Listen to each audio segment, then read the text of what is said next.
16 on runway 16.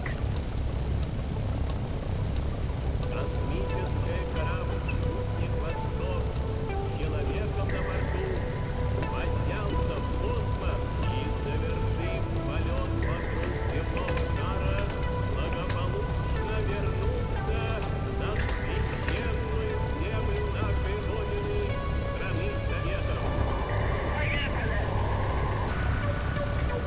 On runway Right. 16 on runway Let's give this 16. thing a bit of a fly.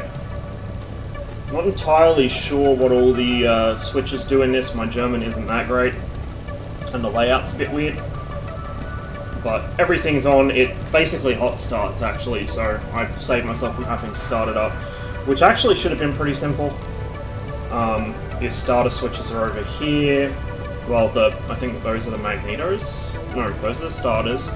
Magnetos are On there. runway 16. Not entirely on sure runway what this 16. is then. This is your throttles. I think this is mixture. And the pitch controllers. I'm not sure where that is. It should be automatic, but it actually seems to be in manual mode at the moment. Hey Max. So we are flying right now. Give me a second. Heinkel 219. On runway Which is an interesting plane with 16. interesting on history. Runway 16. Enough talking, let's get this thing off the ground.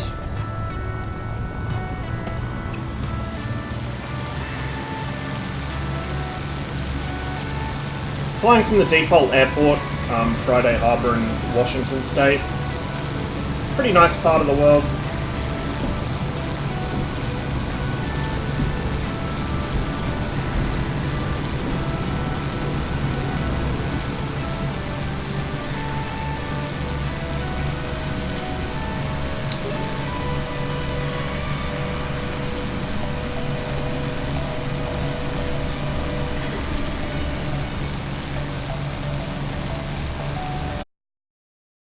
Develop a night fighter that could actually keep up with the de Havilland Mosquito, which, by the way, it kinda couldn't. But it wasn't a bad aircraft. As you can see, it has the typical German night fighter radar array on the nose, which caused enormous amounts of drag. The Germans kind of struggled to get an airborne radar set with decently small, low-profile kind of aerials, whereas the Mosquito night fighter had like a small kind of arrowhead aerial on the front. This is about as small as the Germans managed. Their radar wasn't quite as advanced. In the back seat there, you can see the radar set. The 219 was not that common in service. It was the victim of a lot of politicking. And this is the kind of thing which plagued the Germans throughout World War II, is that all the different officers in the different branches of the armed forces had their favourites when it came to industry. So Ernst Heinkel was the favourite of, I think it might have been Milch. All I remember is, I used to be better with this kind of stuff, but I remember there was a big spat between Milch and someone else fairly high up in Luftwaffe procurement about whether they procure the Heinkel 219 or one of the alternative aircraft. This is around the time that the Ju-88 and Bf-110 were the main German night fighters. The 219 was a very promising aircraft. It was relatively fast. You know, like I said, not Mosquito fast, but fast enough that at least had a chance to intercept it. It had a very heavy armament, consisting of a whole array of, I think it was 30mm cannons in the belly of the aircraft. As you can see, cockpit visibility is actually really quite good. It has an early form of ejection seat, which is interesting. Where an FSX go?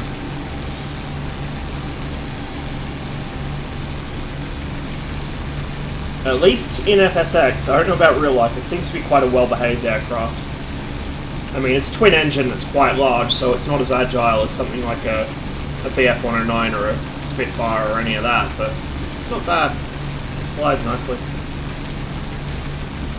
Just try and put a bit more nose down, trim on so it stops climbing quite so much. Interesting thing is the aircraft here has a tendency to level off. If I bank it and then release the controls, notice it's slowly leveling out without any trim. Well, no rudder trim or roll trim, it's just leveling itself. Which is most likely a side effect of the wing design. You know, different wing placements and dihedral or anhedral will affect how stable the aircraft is and whether it tries to stabilize itself or not. Generally in a fighter you don't want the aircraft to be fighting the pilot, so you don't want it to try and stabilize itself or return to straight and level flight. But in this thing it seems to do it. It's a whack looking cockpit. This is a pretty normal German cockpit for the late war period. You know, sort of dark grey panel work, fairly simple instrumentation, and everything's color-coded. This is kind of the period where the Germans started getting their shit together when it came to cockpit design. Now, being that this is FSX, I can't actually go brass something up with the guns, unfortunately, because this thing does have quite a lot of firepower, like I said. I'm not even sure I can get rid of the drop tank, because I don't think I've got anything bound to that. Hang on. These are your trim wheels here. Let's trim nose down, and then back trim it until it stops sinking.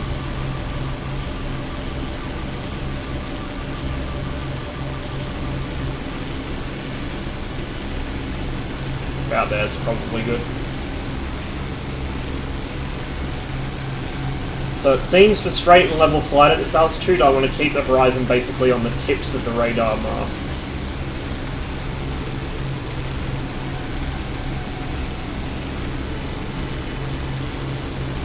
Keep forgetting that West Berlin is actually encircled by East Germany and could only be accessed from the west by special subway. They had air corridors and things too, but yeah. I don't think it was a subway. I think it was like a an overland rail course. It just had, like, you know, it's heavily fenced off along its route. But I could be wrong on that.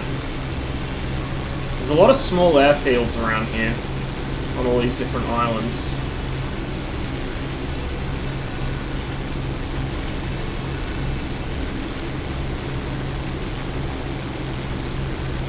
So I'll do another external view for those who missed it when I was on the ground. What I'll do is I'll just pause my track IR so I can pan around. Here we go.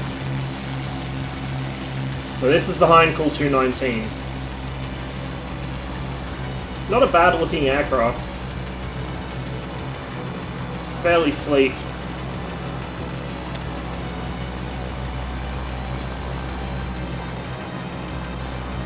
This big bulge under the belly, just in front of the drop tank, is the guns. I don't know if you can see them in, like, with the stream quality, but I think that's a pair of 30mm. And I believe there were upgrade kits to add more guns as well. I think there's also a pair in the wing roots that you can see there, just inboard of the radiators.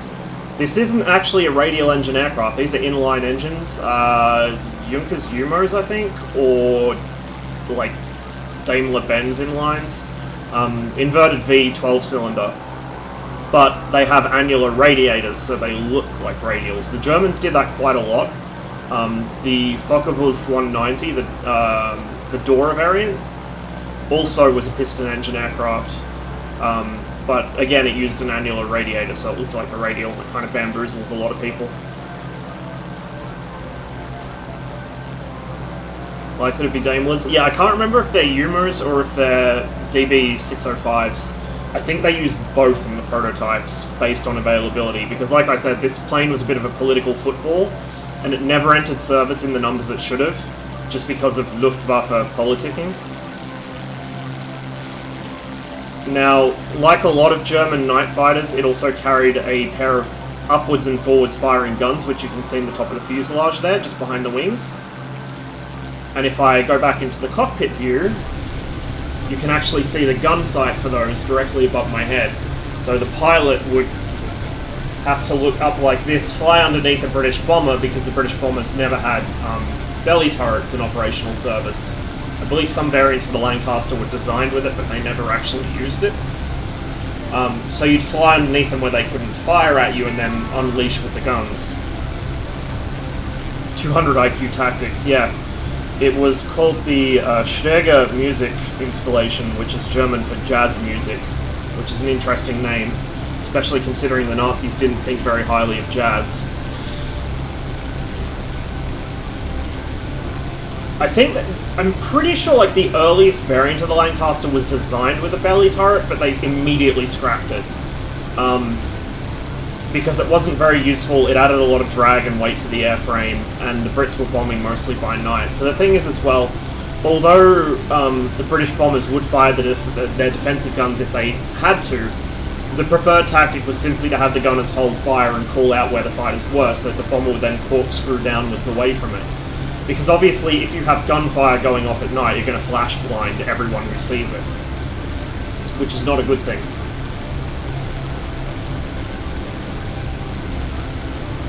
Now, part of the reason this thing was brought into service is because the British took to sending essentially a nighttime fighter sweep ahead of and behind their bomber formations.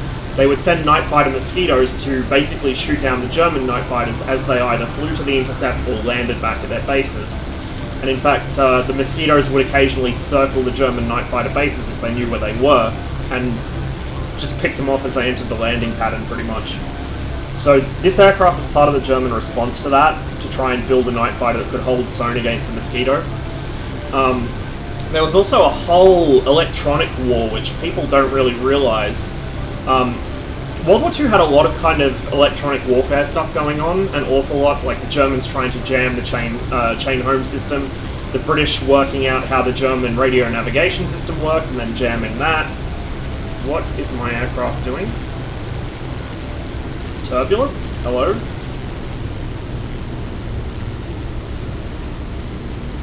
I'm not telling it to do this.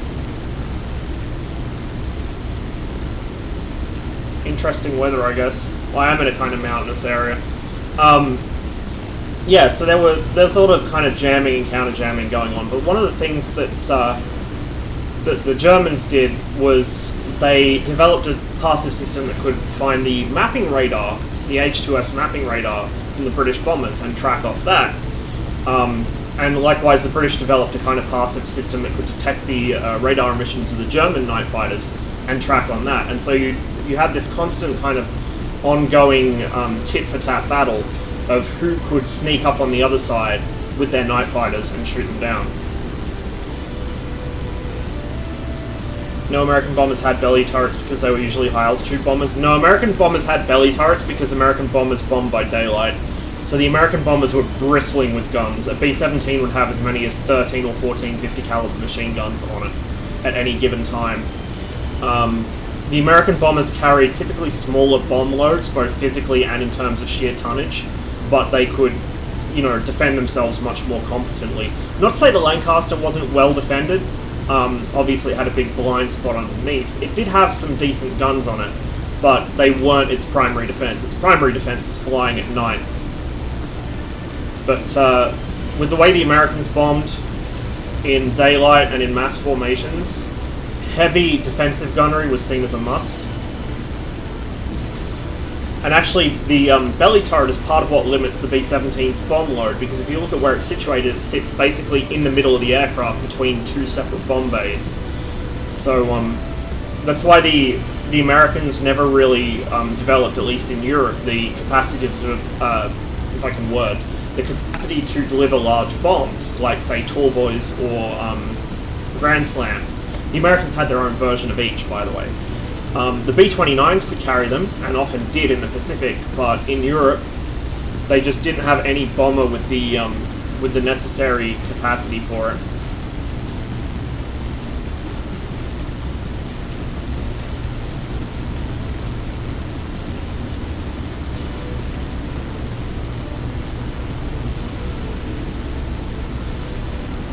This looks familiar.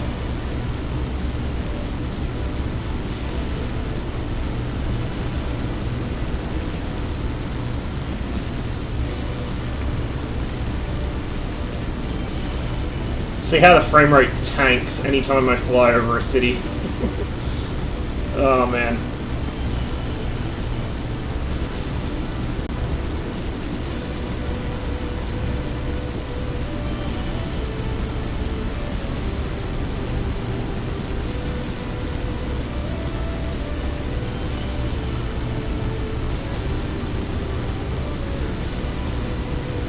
This is Vancouver, isn't it? Looks like Vancouver.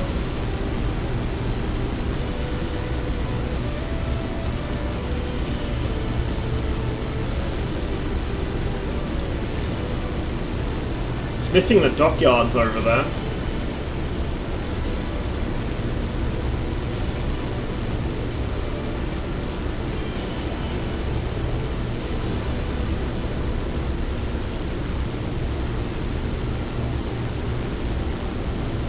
Okay, so I'm making no effort to actually navigate at all, so I could be totally wrong here, but this looks very much like Vancouver to me. So I must have been closer to the border than I realized.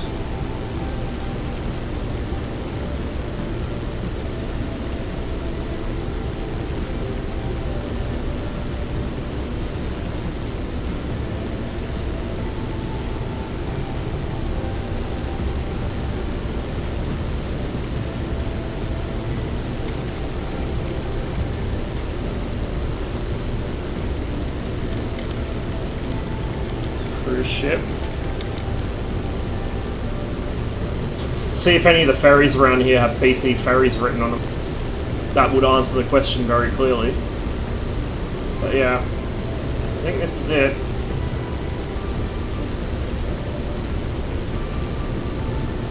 I remember reading how when damaged B-17s came back from raids, they would see what parts could take damage and still fly and then armor the undamaged areas. B-17s were so tanky, dude. Some of the shit they made at home with is just unbelievable. Like, the B-17 is part of the reason I unironically believe in machine spirits. You know, if you work with aircraft or anything like an aircraft where it's a mechanical object that sees a lot of hours of use, over enough time it develops weird quirks that are unique to that specific airframe or that specific car or whatever it is, you start believing that it does have some sort of life of its own. And B-17s just reinforce that. Like, the things wanted to bring the crews home, seriously. And yeah, like, and the turret itself, if the hydraulics jammed and it was in a bad position, or if something happened like that, you were stuck in there, you couldn't get out. In fact, I believe there's a fairly famous poem about a B-17 belly gunner meeting his end in that way. Too bad Jeff's not here. He'd be able to confirm with me whether I'm right or not, but I'm pretty sure I just overflew Vancouver.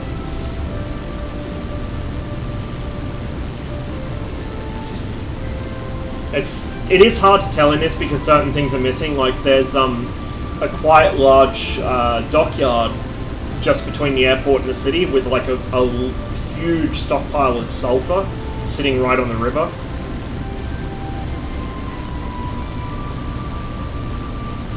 Which obviously isn't here in FSX. Because they're interesting planes. Like, the Germans came up with some really interesting aircraft, and most of the ones which didn't see development for one reason or other, they had potential. Like, this aircraft had a lot of potential, it just never saw it due to politics. Things like the TA-154 had potential, but never saw it because the Germans didn't know how wood glue worked. And so they kept, you know, losing their wings in flight, which is not something you really want. No, I'm not joking. The wood glue that the Germans used on the TA-154 was slightly acidic, I believe it was, and would actually eat away at the structure of the wood and destroy it, so the wings would either delaminate or fall off completely in flight. That was the Germans' attempt to copy the de Havilland, well, not copy the de Havilland Mosquito, I guess, not copy it in design, but copy it in concept. But being German, it was more specifically focused as a night fighter. It didn't have the multi-role capability the Mosquito had. You know, it didn't have an internal bomb bay, it was a single-seater, it was much smaller. How hard is it to fuck up wood glue? Very, when you're World War II Germany, and you have such bad shortages you're making coffee out of fucking pine tree bark. Real thing, by the way. Yeah, this has got to be Vancouver. So the ferry terminal should be under me, I think, somewhere around here. Because you drive just out of North Vancouver, unless that's it there, maybe. It's probably not modeled real well in the game. But yeah, the ferry terminal is somewhere around here. It might even be right off the tail. Actually, yeah, that looks kind of like it. Yep, there it is. There is the BC Ferries terminal. It's much bigger than that in real life, let me assure you. Much, much bigger than that in real life.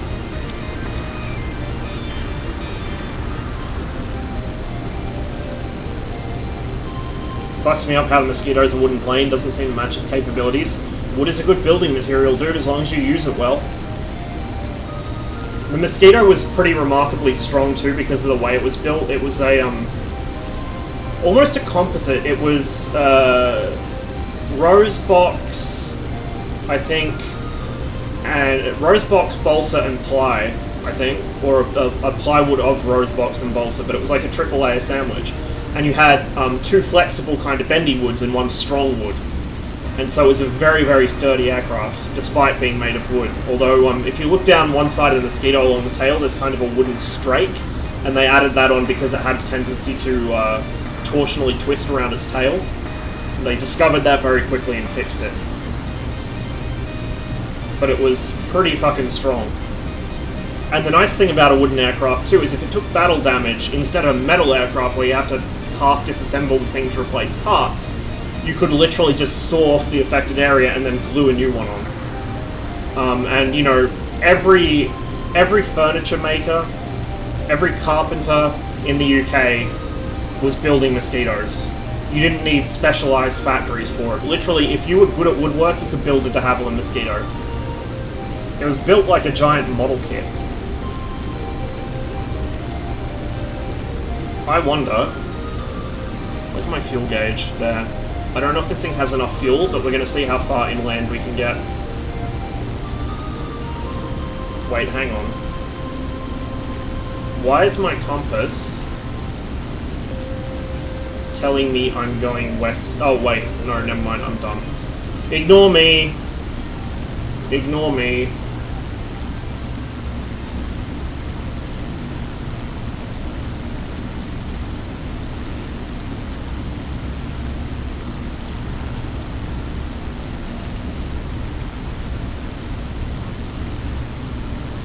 Yeah. Yeah, well, they probably would have, like, dovetailed it and glued and nailed it or something, but all the same, made it much, much easier to deal with a damaged aircraft than if it was built of metal. And because the Mosquito was built of wood, it meant the only strategic materials in the aircraft were going into things like the engine. You know, both the engine units were built of metal, obviously, but everything else was wood. And it was definitely one of the best aircraft of World War II, and I would say probably the best twin-engine aircraft of World War II, employed by anyone. The Lightning was a good plane, but the Lightning didn't have the capabilities of the Mosquito. The Mosquito did literally everything.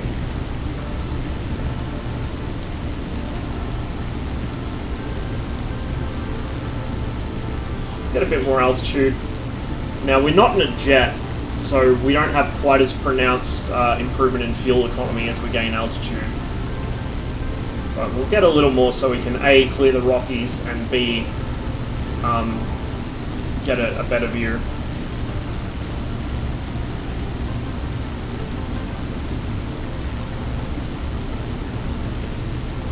Merlins. Almost everything used Merlins. Oh, hello. What are you? Why can I not see you now? Is perhaps a more pertinent question. Weird. Yeah, the Mosquito used Merlins, the Lancaster used Merlins. Some variants of the Halifax used Merlins. Like, pretty much everything used them. One of the few World War II RAF aircraft with inline engines that didn't use the Merlin, other than obviously the late Mark Spitfires, which used Griffins, was the Westland Whirlwind, which used the Peregrine, which is like a baby Merlin, but it was kind of plagued by development problems, and that's part of the reason the Whirlwind never saw wider adoption and was very quickly retired from service. Like, the Whirlwind was a really fantastic aircraft for when it was introduced, but it just didn't have the development potential, largely due to the engine problems. Well, yeah, because the way British production worked in general was kind of old-fashioned assembly line shit. More sort of craftsman-orientated.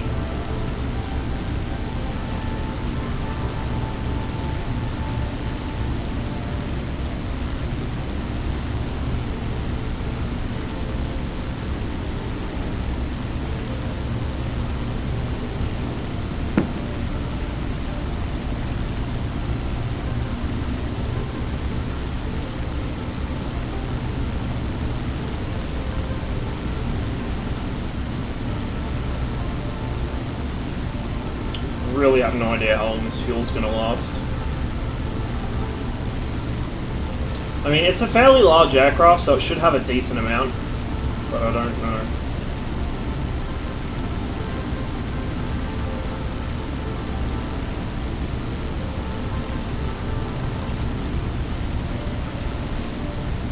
You guys aren't going to see what I'm doing, but just bear with me here. I want to double check the map. This thing keeps, even in pitch, it's trying to return to level. I'm not sure if that's real behavior or what.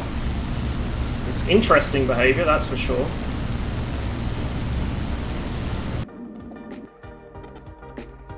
Yep, this is Vancouver. I was right.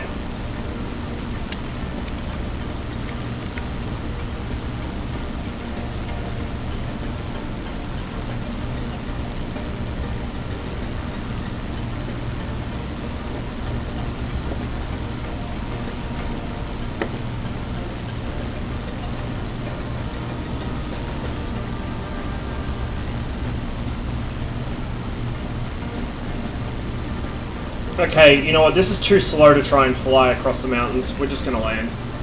Well, we're gonna attempt to land. I've never landed this thing before, I don't think. So, let's see. Off the power a bit. Of course, being German, it's instrumented in metric, which fucks me around in the air. I'm good with metric on the ground, but when I'm flying, I much prefer imperial, because it's just what I'm used to. So let's see, probably landing speed will be 200, maybe? 180, 200?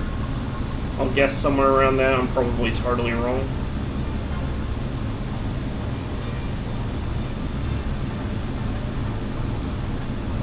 So yeah, along here, along the river, there should be a really big container ship, or not a container ship terminal, but like a fucking mineral loading terminal. Because every time you fly into Vancouver, you can see the massive yellow piles of sulfur along the riverbank.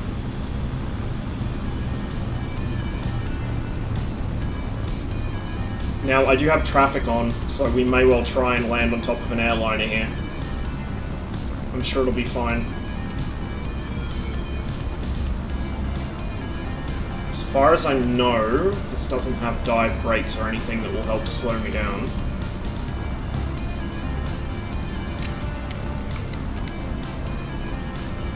We'll go for the longer runway, I think, just in case.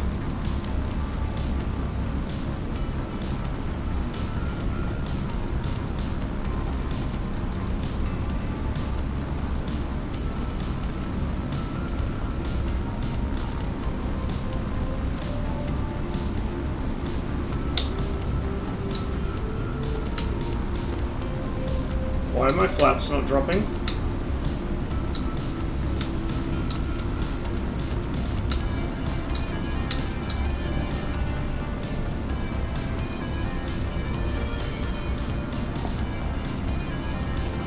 I don't even know what this switch does.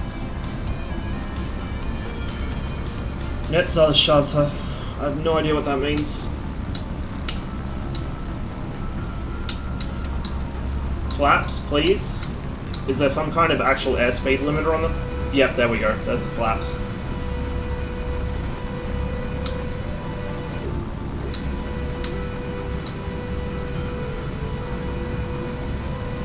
They are fully down now. I'm gonna put on a little power just so I don't stall out. I don't know what this thing's stall speed is.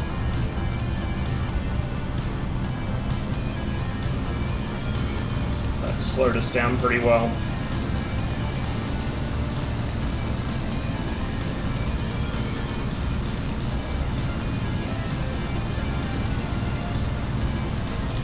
Yep, there's Vancouver Airport.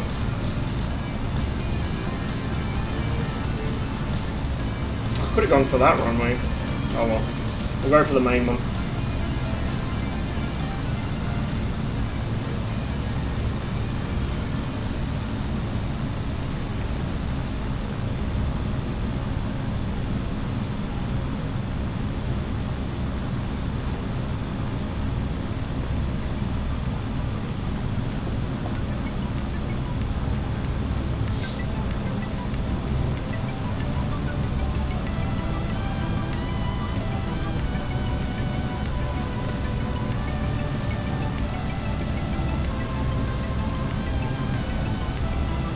Gotta feed in a shitload of right rudder to keep this in balance. Holy crap. I'm also still a bit close to the runway.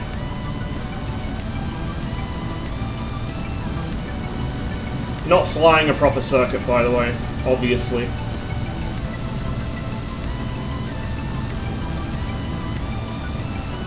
I don't even know which direction the wind's coming from, to be fair.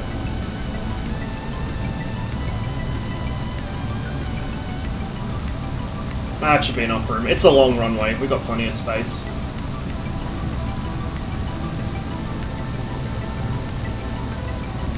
Drop the wheels.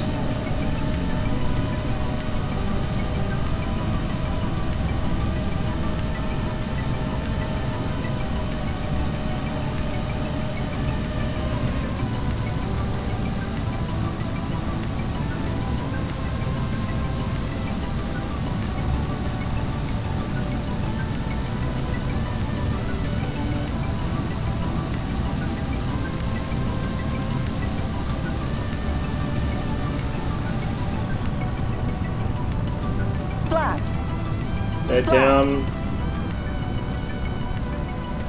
I wish the audio, like, voice warnings were a by-aircraft thing instead of just a general game feature, because there's no way this thing had a voice warning system, obviously. It's a World War II plane. And if it did, it would have been in German. Too high. Not too high. Unstable. It's Unstable. fine. It's fine. This is a totally fine landing approach. I don't know what you're talking about.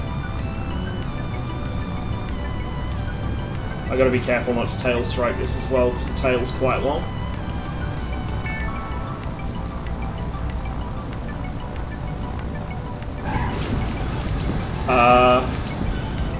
He says as he tail strikes really badly.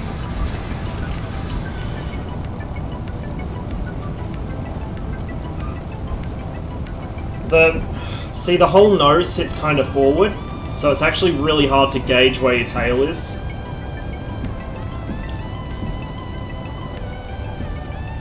Well, I would have just broken the plane. Oh, I checked the VOD from the other day, by the way. I didn't tail strike the Vulcan. I just landed short of the overrun. Yeah, you do need to do a very flat landing in this, I guess, which I am now aware of. I will bear it in mind for the next time I fly it. Oh god, that's... Yikes. That could have gone badly. Let's hope and get out of the way before anyone else tries to take off or land onto my face. I wonder if this model's jet wash.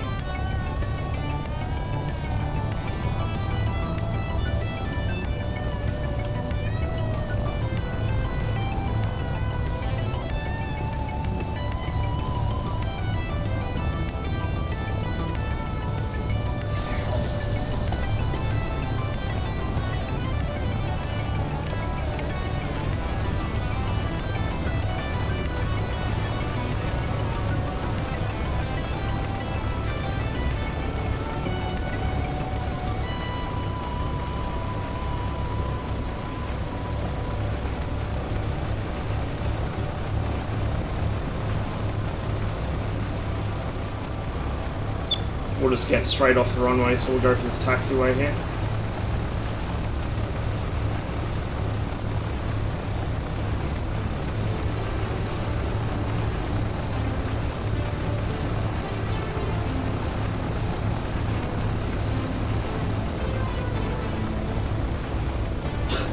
just needs to be combined with DCS so I can bomb my own house. That is a mood right there.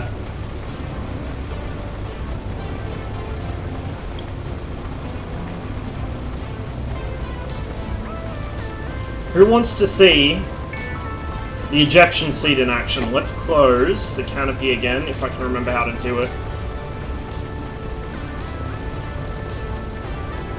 There we go. So, canopy jettison. Yeet that shit off. Let's actually shut down the engines too, I guess.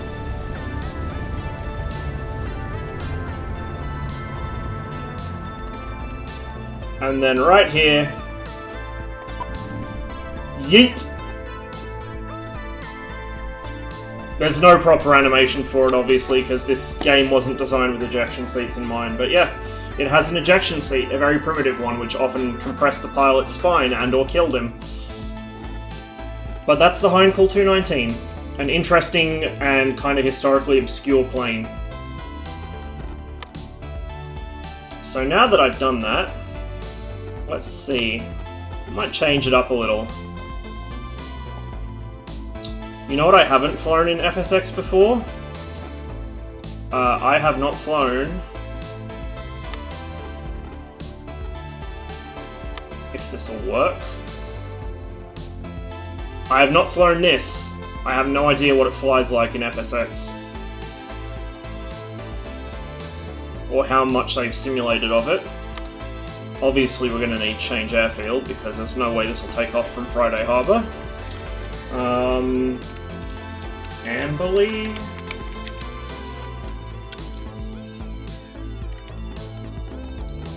Well, it's in here. It's probably not modelled, but it's in here.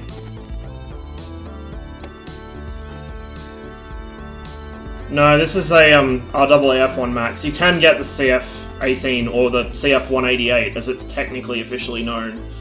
Because why not?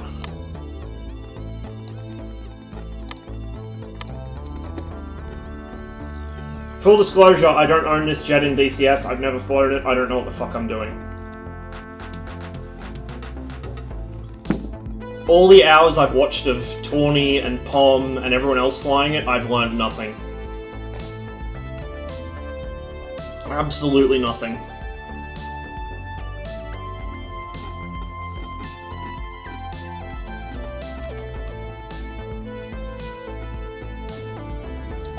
Oh god. Oh, stop. Well, the HUD font's wrong, I can see that already. The HUD font is definitely wrong. The displays are definitely wrong. On runway 3. I guess it's hot started? Flaps. Which is a plus, at least. What the fuck is going on with this shit? Look at this.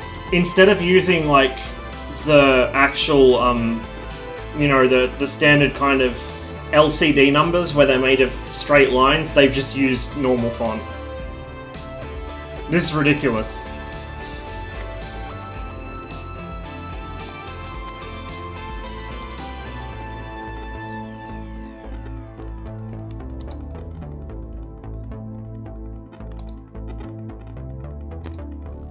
Bingo fuel. Don't think so.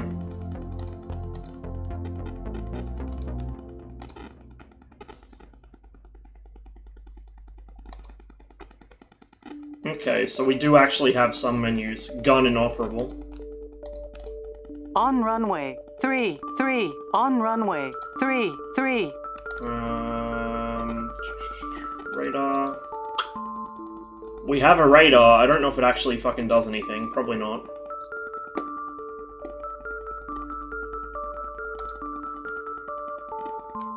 SA inoperable.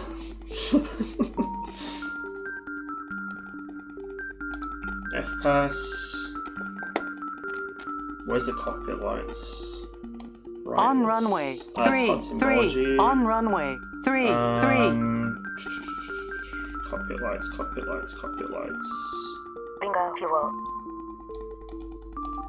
I think those are... that's flood. Those are consoles. Why is she telling me bingo fuel? How much have I got?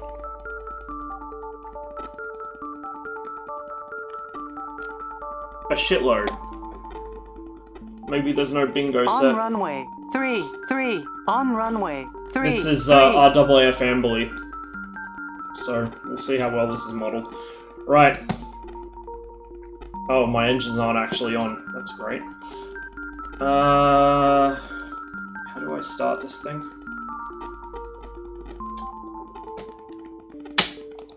Can I detent this? I don't think so.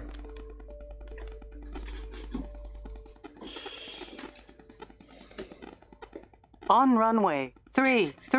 On runway 3. Yes, I'm aware. The track IR is kind of weird too. Like where it sits. Look right. Wait. APU. Where the fuck's the APU? Oh, I see it. On. Engine crank. On right? runway 3. On runway Aha. 3.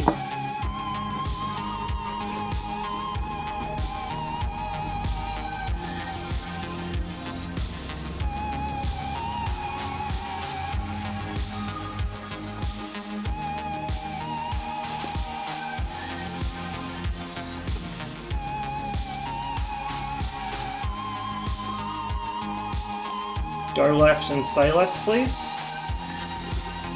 On runway 3. On runway 3. It won't. There we go. Now it stays there.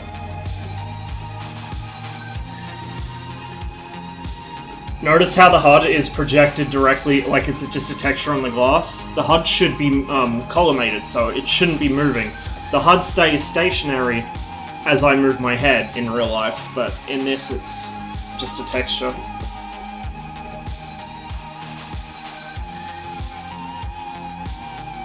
On runway 3.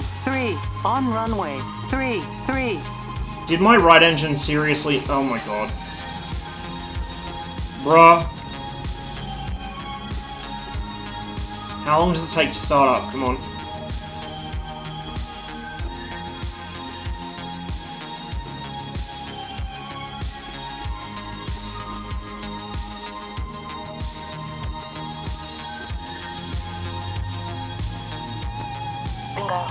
On runway 3. On runway. Surely now the engine started. It's not responding to the throttle, interestingly enough. Yeah, I don't know if I can detent it in this. Let's move this back to neutral and see if the engine shuts down. Because I think at the moment it's just kind of... I don't even know. Yep, engine shuts down. On runway 3. On runway 3. That's annoying.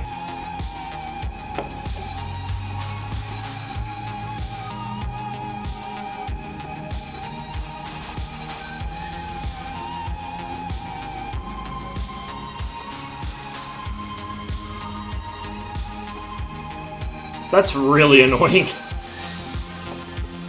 See, there's... I don't think there's any way to actually detent this. I can't drag it back anymore or whatever. 3. On runway 3.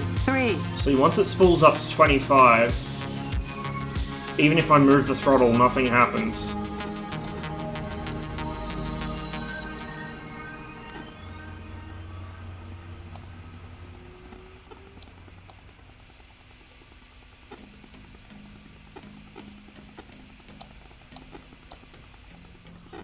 So yeah, I don't know if that's modelled either, to be fair. On runway 3. On runway 3. Well, this has gone well.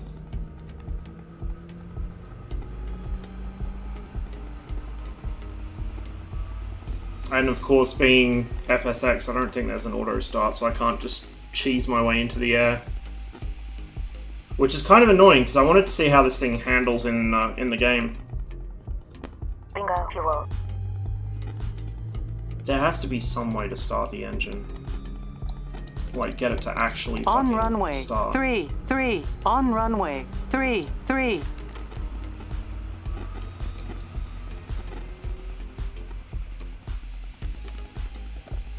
See, if I go any throttle movement, it won't respond to while it's got the crank switch on. There's probably like a key binding I've missed. Hang on, let me just quickly... controls... On runway. 3. On runway. 3. Where are the controls? Options, settings...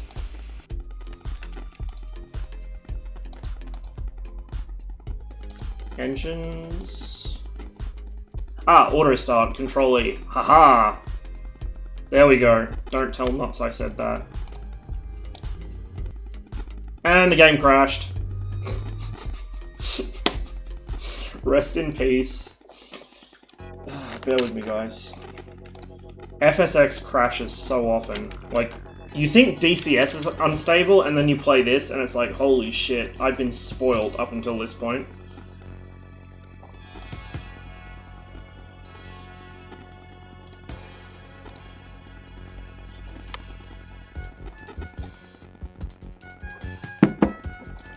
Now, to be fair, this is the, like, freeware Hornet that comes with the game by default. There's probably third-party Hornets that are much more like it should be.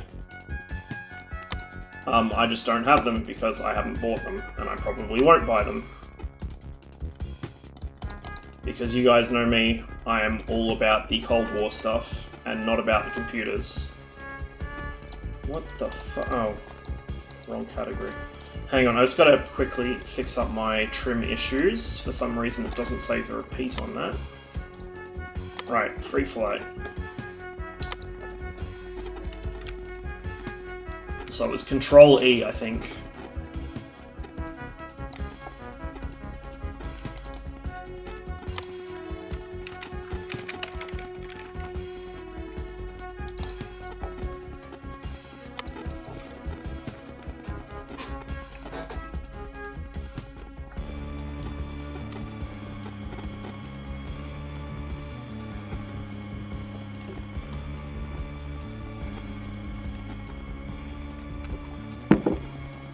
Just as a heads up, I will be away for a couple days starting tomorrow. So I won't be streaming for probably, I don't know, like 4 or 5 days. It might be less. It really depends.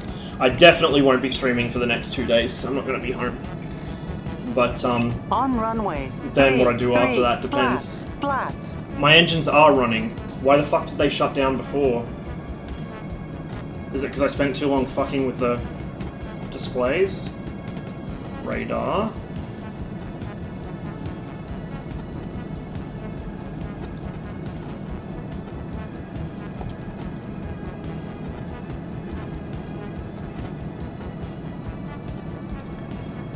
EW is inoperable, so no RWR, obviously. Where's FPass? There. Right.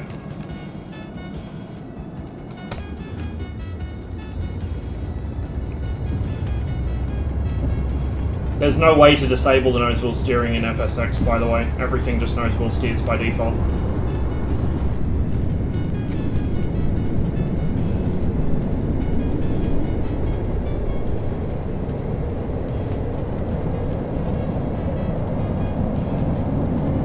Over G.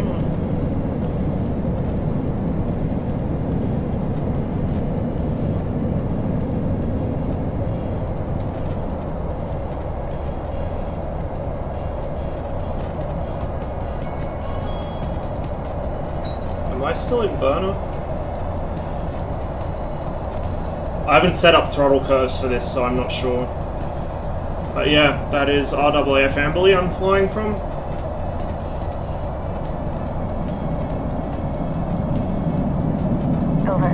There's no G limiter in this. Pulled a peak of 8.9. Actually, let's see what I can pull before I get an overstress damage on the aircraft. Over G. 10. Over G. Over G. Over G. I guess there is a G limiter, it just takes a while to kick in. Cut back to about 7.5 there.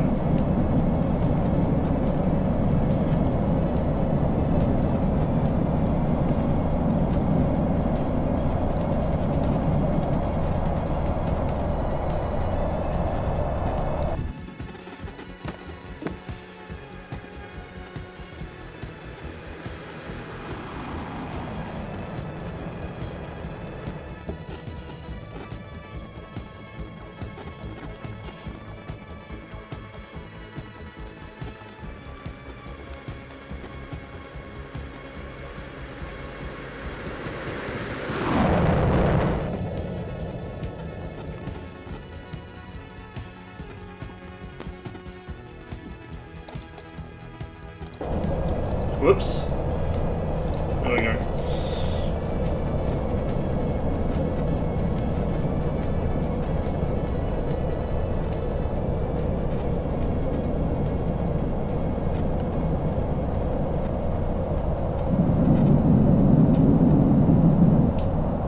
So that should be the air brake, so let's go external view for a sec.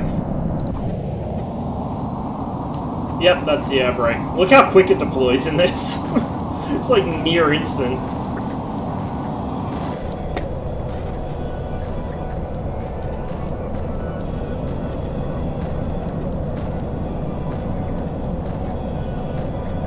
Like I said, this is a free module, so I'm probably expecting too much. I have no idea if the flight models are any kind of accurate, but I'm gonna guess it's probably a little bit hinky.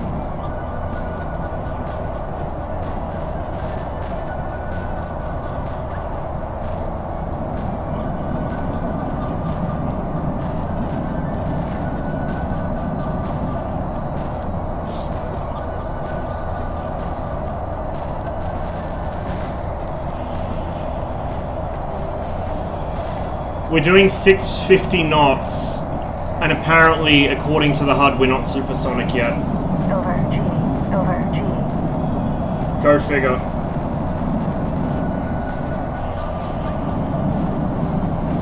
Over G.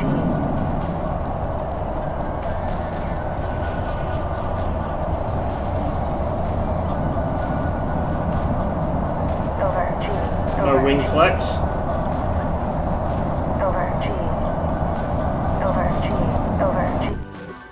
Overstressed. Must have been, what, 10, 11G there?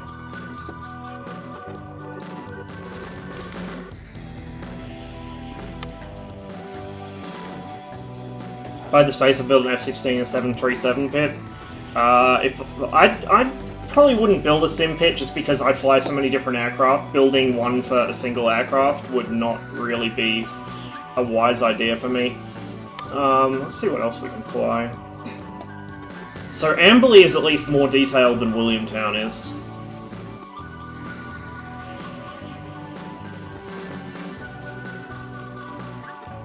I could do the Spitfire, but I won't.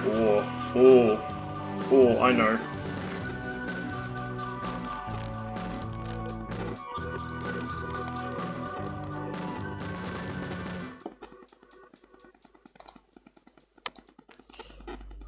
I don't think I've ever flown this before. I love this plane though. It is like one of the most beautiful aircraft ever to fly in any airline once it actually finishes installing. The first time you go to fly something, it installs it basically on the spot, so it might take a minute to load, or the game might freeze again. Hello, are you gonna work? Yeah, it's getting there. There we go, except I don't have a texture on it for some reason. Are you gonna load the texture? What's going on there? Maybe that particular livery doesn't work. We'll try another one.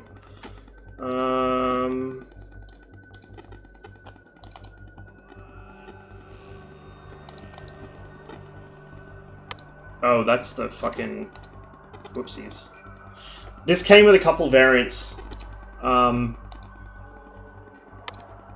One of them is a glass cockpit version. I just accidentally clicked that. We don't like glass cockpits here, so we're not flying that one.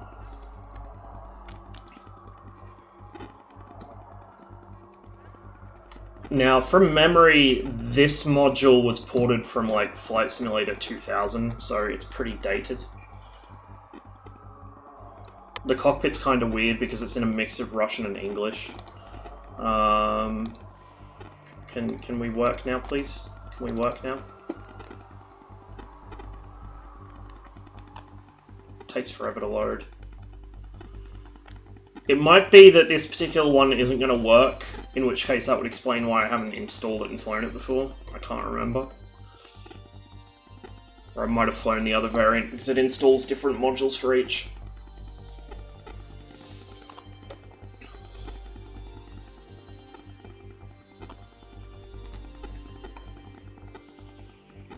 Yeah, we got no livery on it for some reason. So we'll try the other one here. I'll be disappointed if it doesn't work, because I do want to fly this thing. I might have to fly it with that one. This also came with the AWACS variant, which I don't think I've really played with before. Yeah, none of the liveries are working. Well, that's a pain in the ass, but we'll fly it without one, I guess. But look at the shape of this thing. What a beautiful plane.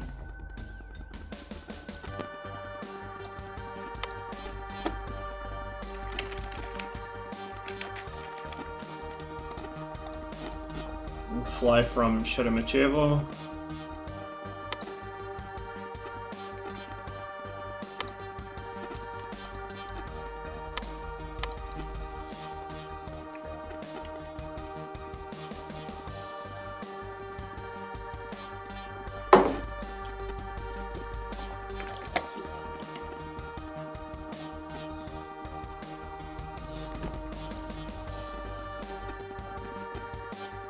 I figure out why the textures aren't working, the exterior textures. There must be some reason.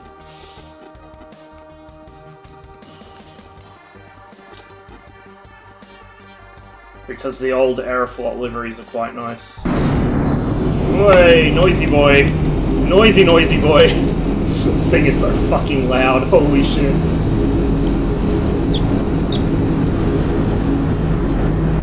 Yeah. See, no textures. Which is a shame. 07, right, flaps, flaps.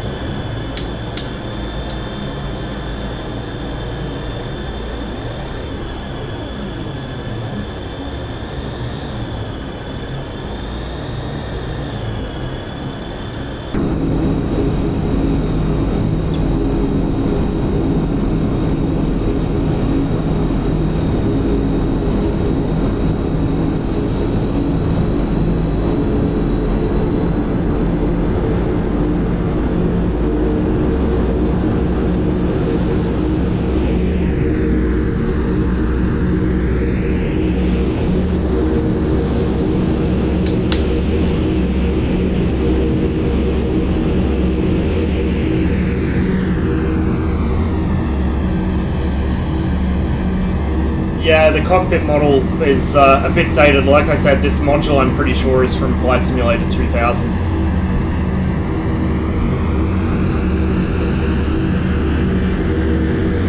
Kilometers an hour.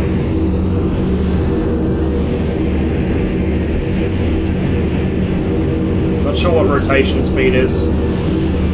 Like, I honestly have no idea. 250, we'll try 250. 300. Come on, girl. We're running out of runway here.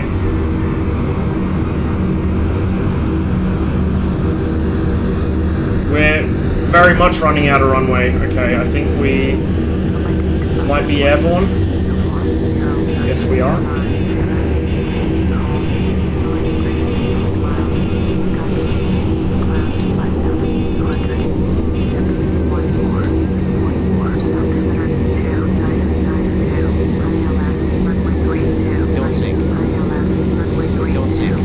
I'm not sure, Max. Oh god, we're not quick enough. We're gonna hit a tree. Don't sink. Don't sink. Yeah, smack. Like I said, I have not flown this thing, so I don't know how. Might have needed to pick a longer runway. Oh, and the game crashed again. It might just be that it was kind of badly ported, I think. Which is a shame, because it's a very nice aircraft. Might do one more in FSX and then I'll switch over.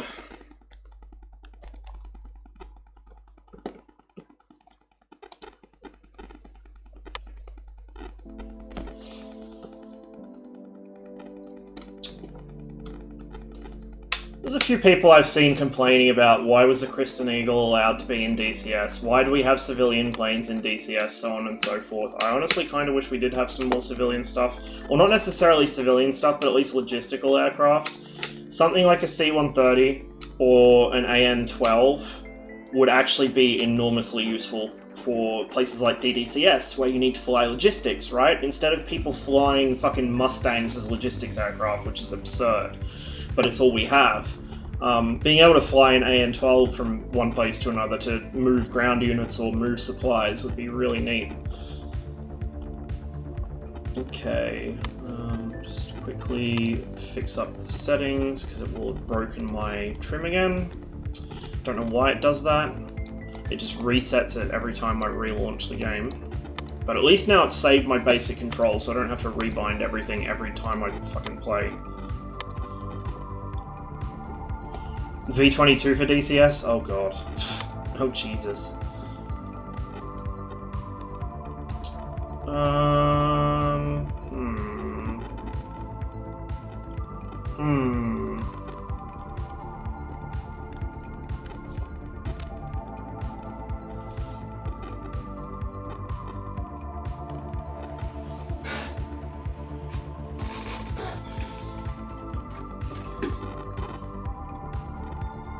Take the Jabiru out, now I know how to do the cheaty auto start.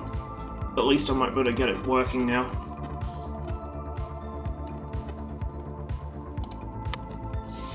Where should we fly from?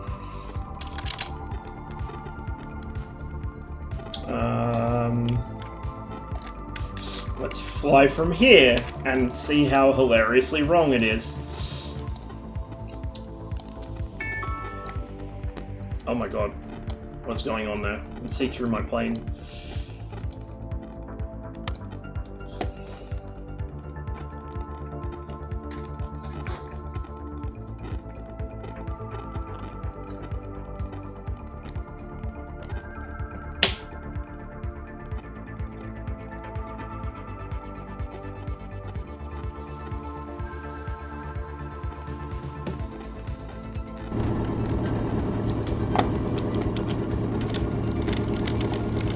See, it's running now. Magic.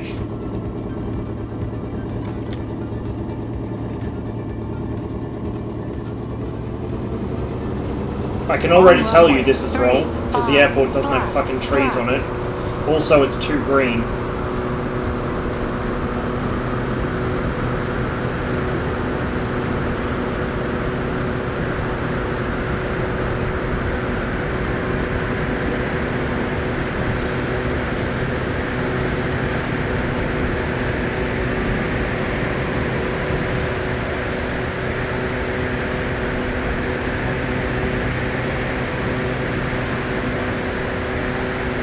Now the real question is, which runway did I take off from?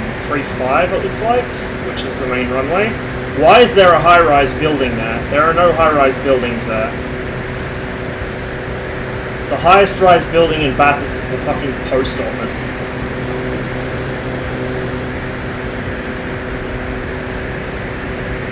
I'm a little fast, so I'm not climbing as well as I should be. 2900.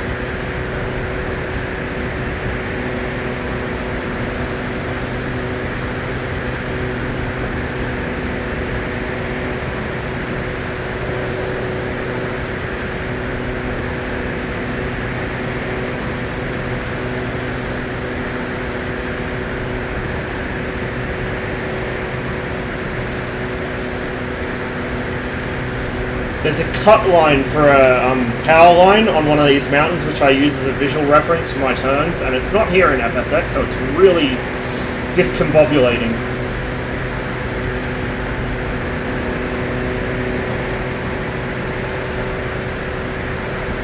Oh, too fast again. My trim. There we go, that's better. 3,400.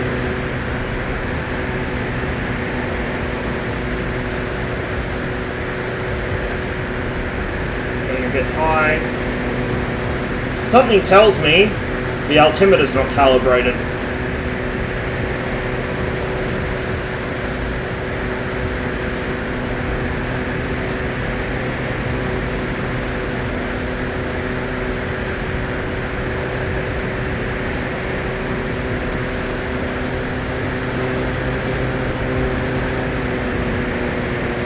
There's 2.6. So, in real life, let me pause for a second and go external.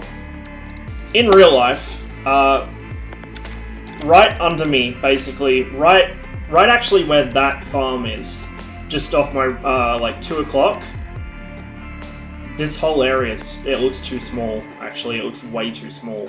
Maybe it's just the scaling's weird because game, but like right off my right wing, there's a fairly decent sized lumber mill, and there's a windbreak planted just like along the line of where my tail is. And so as you come in on short final for 2.6, it's like an aerial washing machine because the prevailing winds in Bathurst come from the south, right? Run basically south to north. Sorry, other way around. I'm dumb.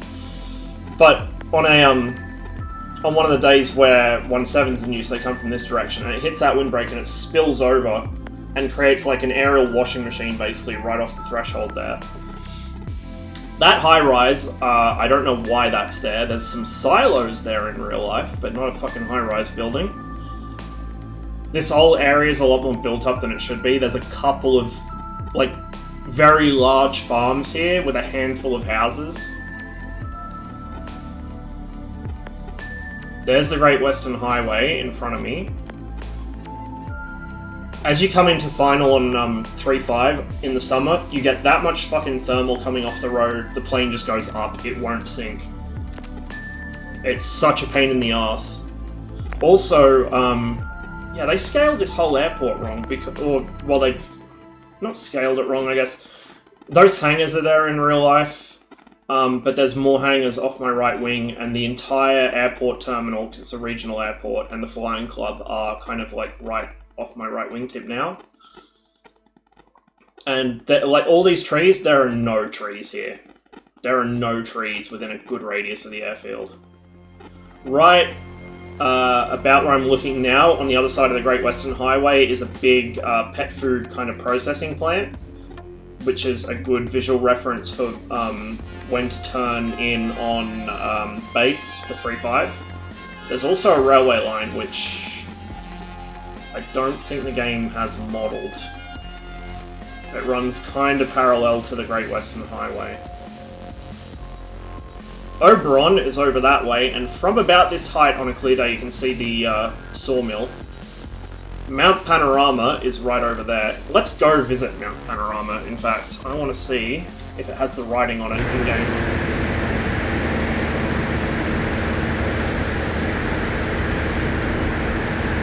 So, probably about off the direction I'm looking now is O'Connell, and the Bathurst training area kind of extends out in a triangle away from the airport that way, around to O'Connell, and then back in. So, and it goes kind of over one corner of Ben Chifley Dam, which is down pretty much off my nose now.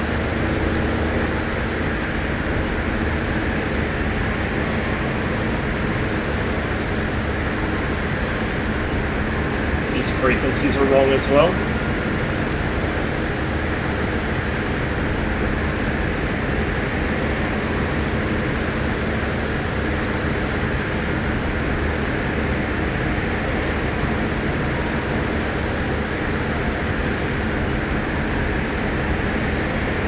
That's the wrong direction.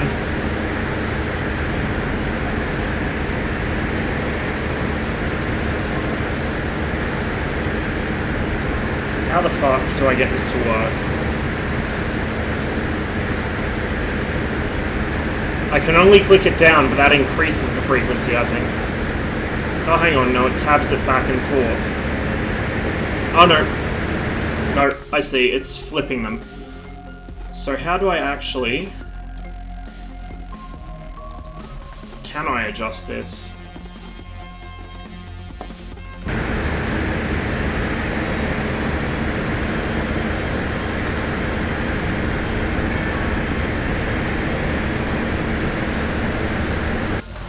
Oh, overstressed. Because I wasn't paying attention. Whoopsie daisies. We'll try that again. I'll stop playing with the radio. I think from memory the frequency's 12735. I think. It's been 2 years since I've learned, so I don't remember offhand, but it's 12735, I think. Something like that.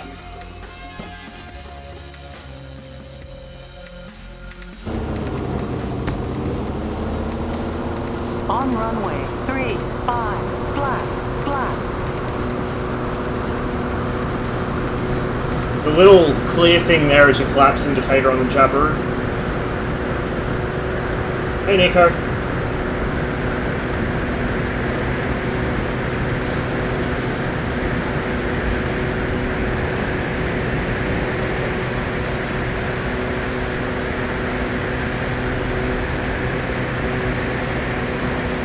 The altitude's right. I think it's just because the in-game scaling's fucking me up compared to real life.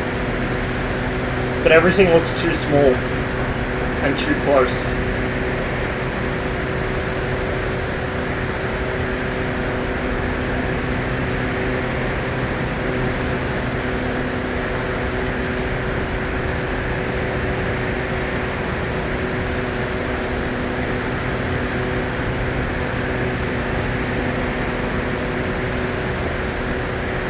Like I said, that building shouldn't be there. No way, no how. That's a fucking farm. All of this is farmland.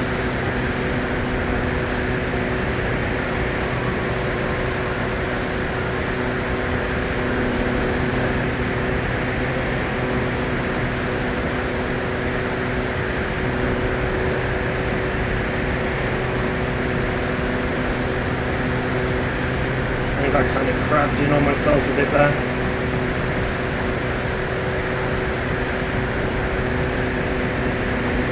35 degrees in Melbourne, I'm dying. Yeah, it's getting warm here as well. I actually had to turn the aircon on earlier, which is not good. Be interesting to see what it's like up in Newey. I'm going up there tomorrow, so hopefully nice and cool, but knowing Newcastle, probably not.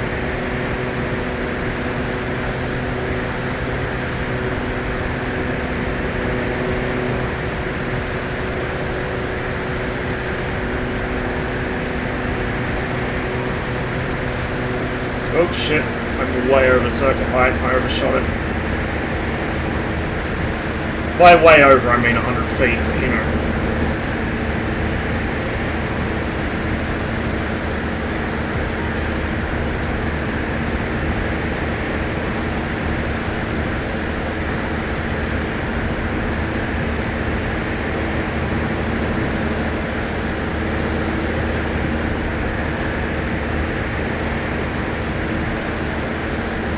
I actually wonder if there is some way to, like a separate menu that sets a radio or something. I don't know.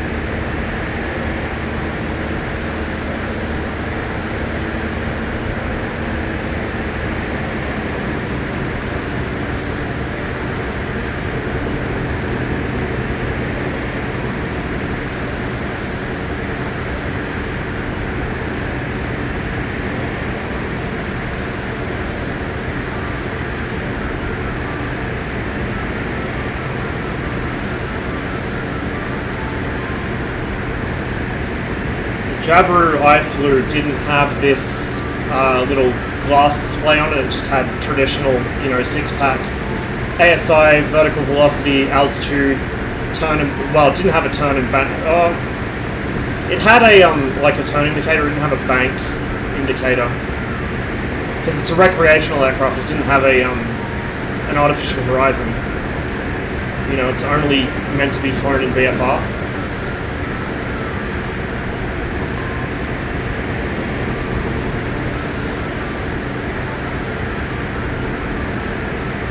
This is a 160, so the 170 from memory has a slightly longer wingspan, but otherwise it's very similar. Your fuel tanks are in the wings, so your gauges are up there. Okay, so the pet food, oh there's a railway line. The pet food processing place should be basically right under me now, between the Great Western Highway and the railway, right here.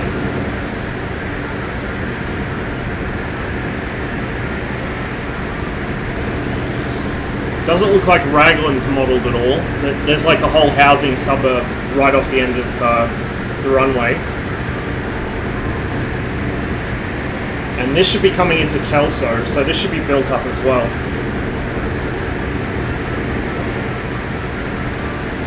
But it's not. And it's not like this is new construction that happened since FSX came out.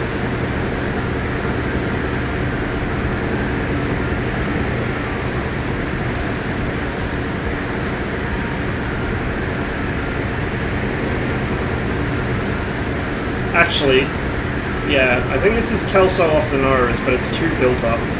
Like it's too merged with Bathurst.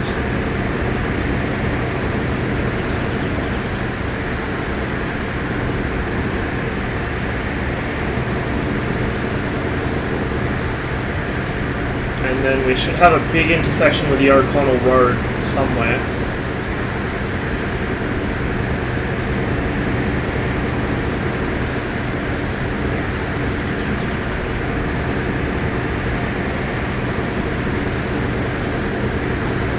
Might not be modelled.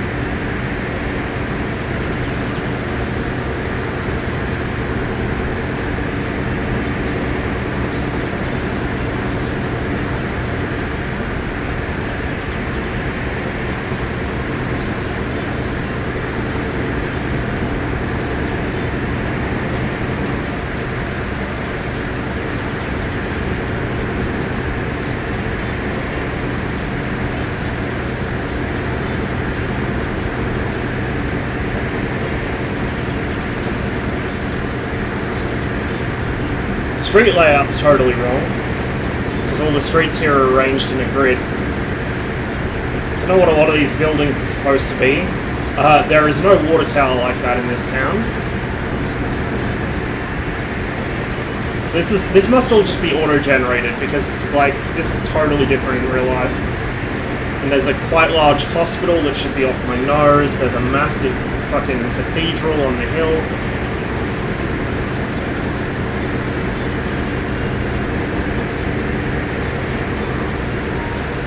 Oh well, let's go see Mount Panorama.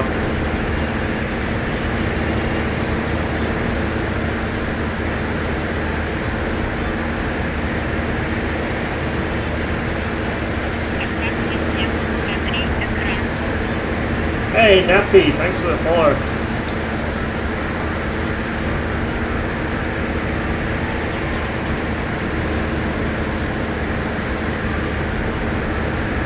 Is that a fucking high-rise office block on Mount Panorama? No way. My dude. What the fuck? Yeah, so where FS 2020 is actually taking directly from satellite imagery to do its terrain,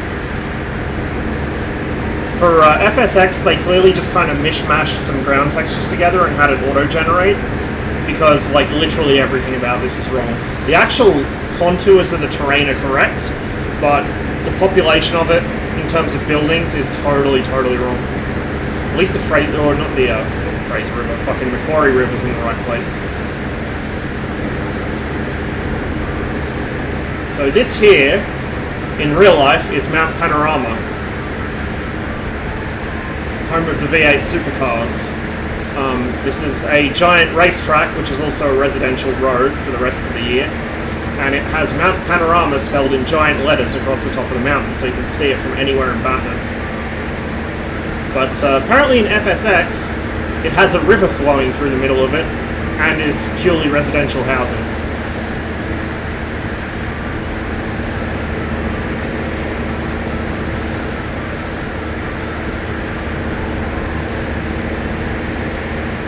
Let's get a bit of altitude so I can see a little better.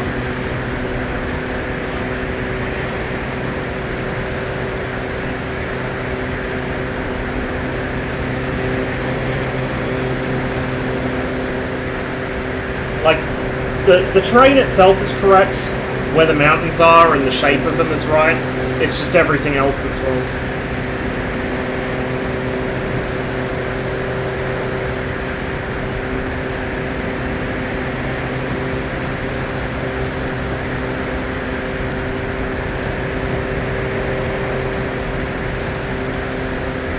I also wonder if they've modelled the minor airfields around here. A lot of the farmers have airfields on their farms, just like really short runways.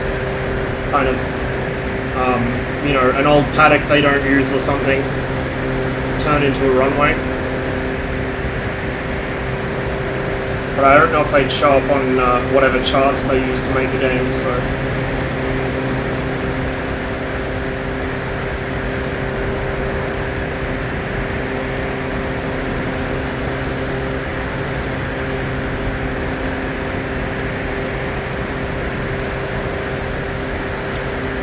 That should be Ben Chifley Dam over there. So we'll go fly over that.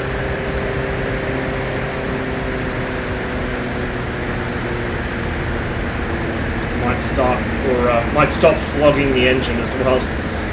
It's running it a little bit fast, a little bit hot.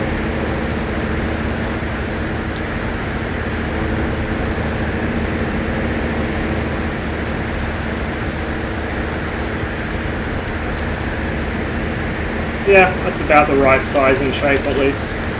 So it seems like their terrain data is accurate, it's just everything else that's not. But in FS 2020, that should no longer be the case, and when I come down here and fly at Bathurst, it should look exactly as it does if I walk outside.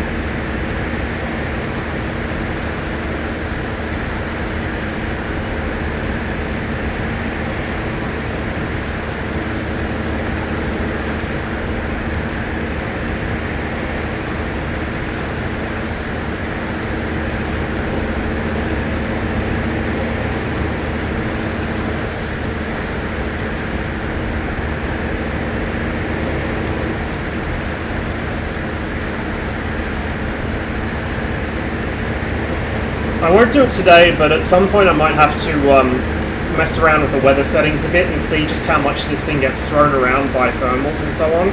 Because in real life, you almost never get this smooth of a ride. The Jabber is a very light aircraft. Max takeoff weight 600 kilos.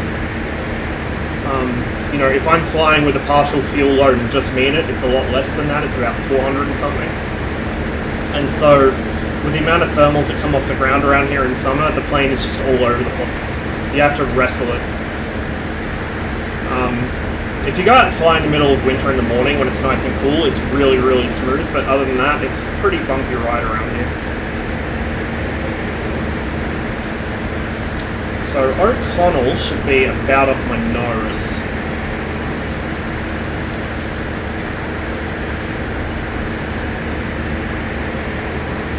That's the O'Connell Road there, I think. And the town itself should be basically right off my 11 o'clock.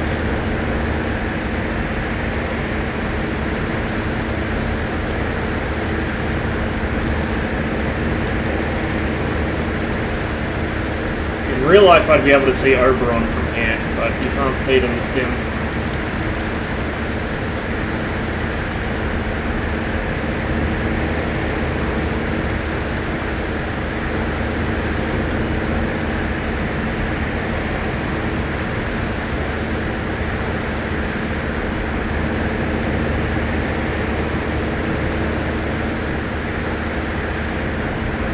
There's no airport out at Oberon.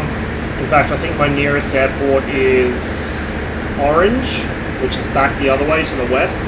So I'm just going to head back towards Bathurst and land there, I think.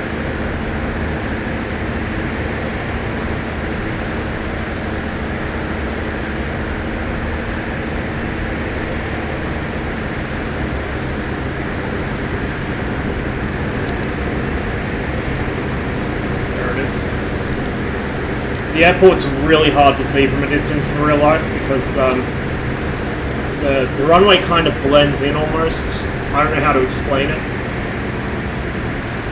So usually if I'm heading back to the airport, I use the pet food canning place as a reference rather than the runway itself.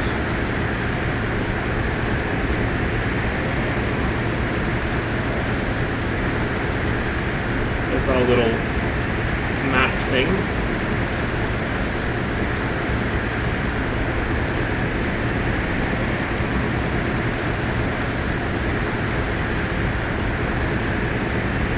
From memory, the Jabiru I flew, this was up here, and the radios were down here, and then this wasn't here, there was just normal steam gauges.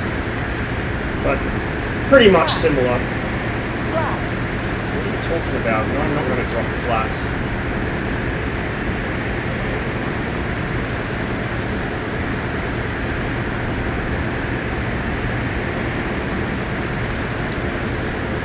There it is, off the nose. Get a bit of altitude because I'm below circuit height at the moment.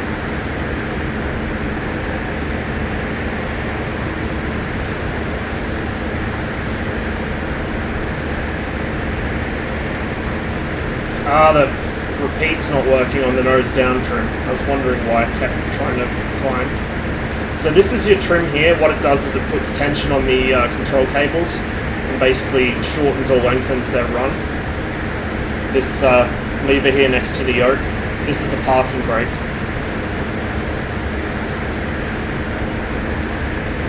Right now I'm at circuit height.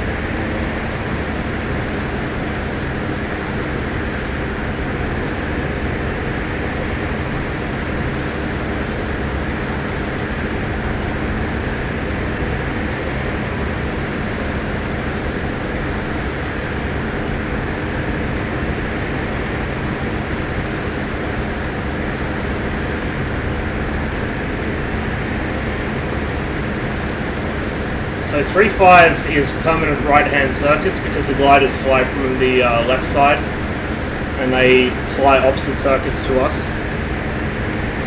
It used to be based on whether they were flying on any given day or not, but there were enough near misses they decided to just make it permanent.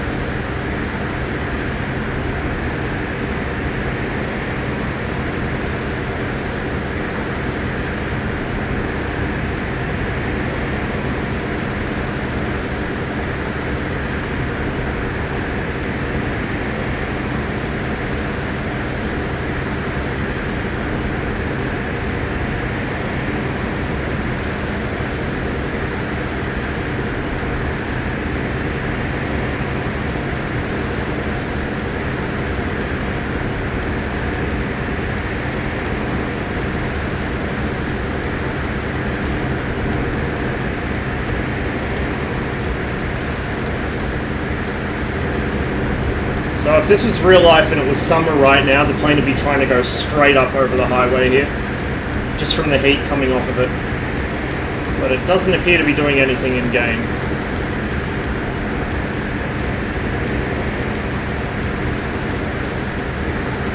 A little bit low.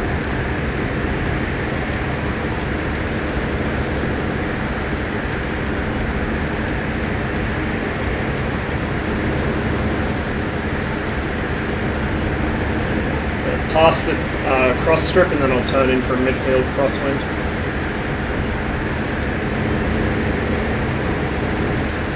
It's actually a lot harder to see out of this than the real plane. Like, my visibility out the right side is much worse in this than it would be in real life.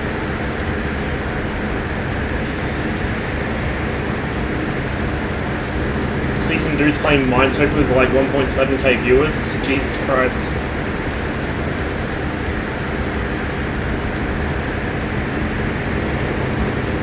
Well, that was going to be a midfield crosswind, but it kind of turned into not a midfield crosswind. Whatever. Close enough. Close enough.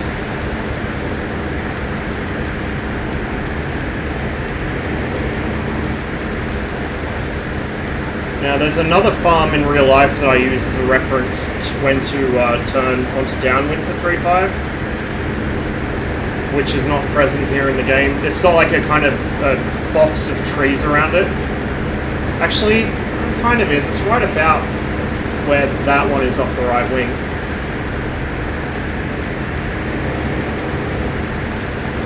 Yeah, close enough.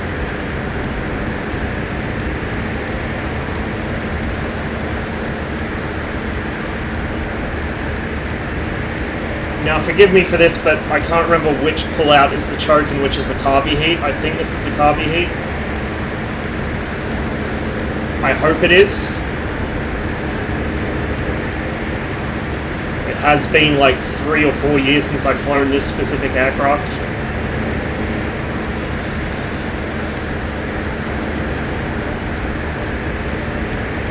Yeah, it looks about good.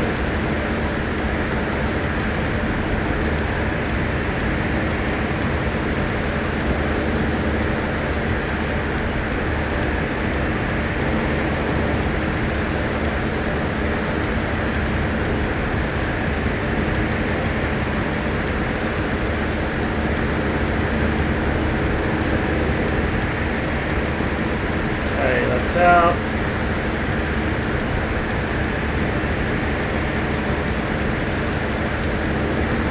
Bathurst traffic, Jabiru 7389 turns base, runway 35, full stop, Bathurst.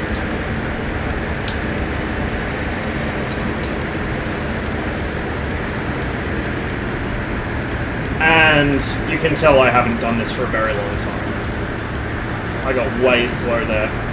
Nose down for 70 knots. It feels wrong in the sim, like everything feels scaled wrong. It's really hard to describe it, it's hard to explain. If I took you up for a flight in the real thing, you would see what I mean though.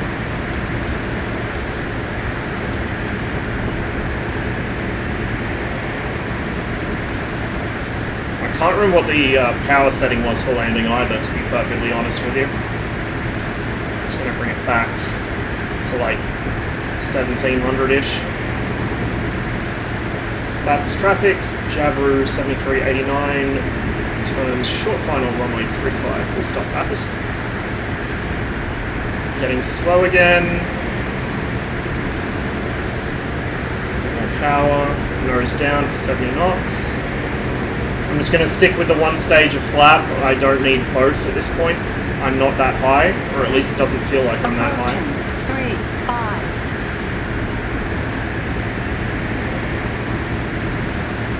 I'm not going to land on the center line because I'm allergic to the center line and never seem to actually end up on it.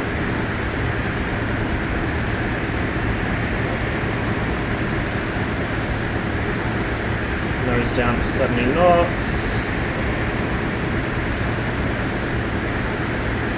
Hold off.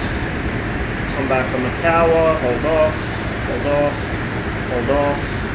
Hold off. There we go.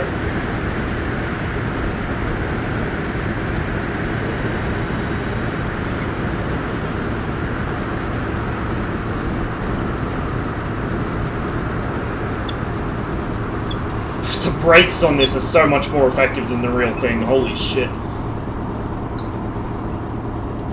So that red lever is the brakes, and then the ratchets for the parking brake. The brakes on the real aircraft are nowhere near that effective. Holy fuck. Like, nowhere near. They're still pretty good, but they're not that good. On runway 3, 5. And this would be Bathurst traffic, Jabiru 7389, backtracks runway 35 to the parking area, Bathurst.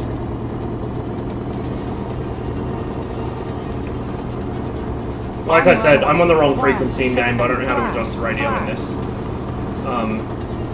Some arcane system of clicking and pressing buttons, probably. But Doesn't matter.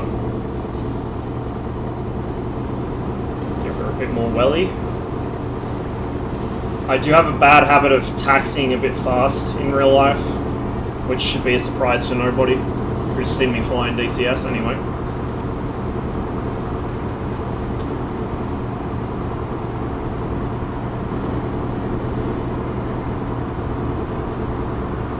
See, I stopped before I even hit the cross strip. In real life, I usually roll out past the cross strip and then come back in from there.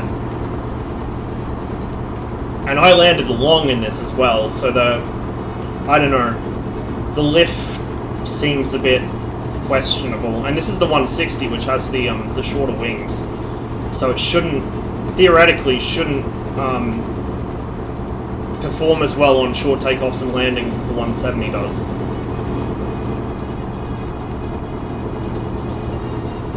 There are no houses there in real life.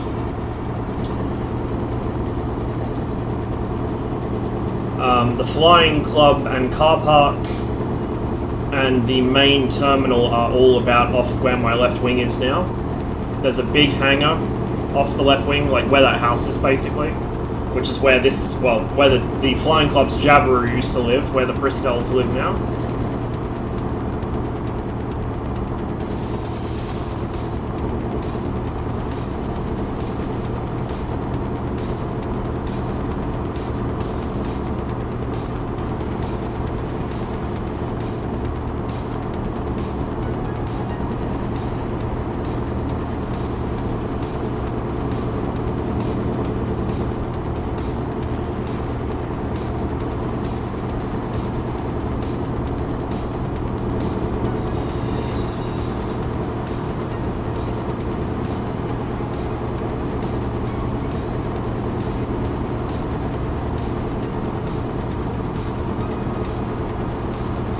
So the altimeter is correct, it's reading right.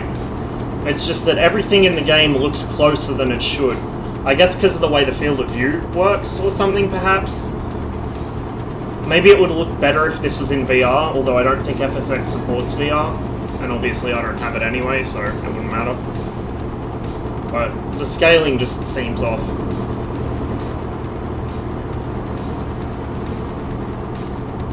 Like, the rest of the cockpit's too far away, and then everything outside is too close. Or too big.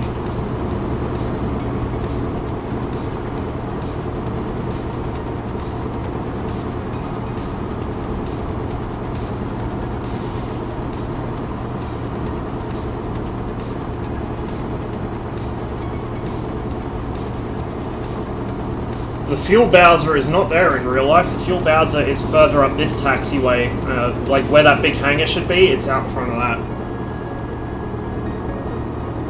Way over here. So normally I taxi up here a bit. The terminal's bigger than that and actually is tarmacked all the way out in front of it so that the subs can turn around for the regional airlines.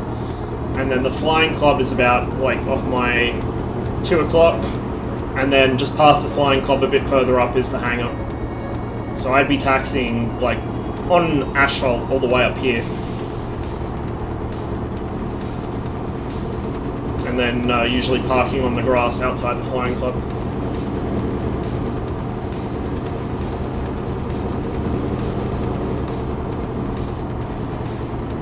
Might just park here.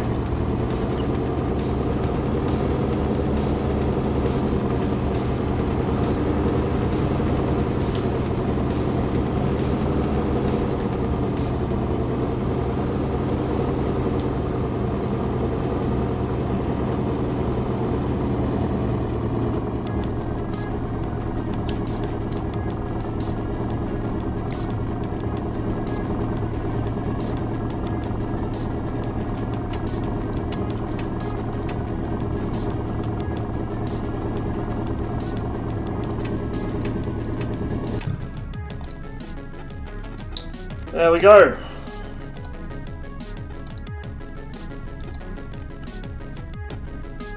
What? Wait. Open, please. There we go. Done. So I think that will do for FSX today. I don't want to bore you guys to sleep.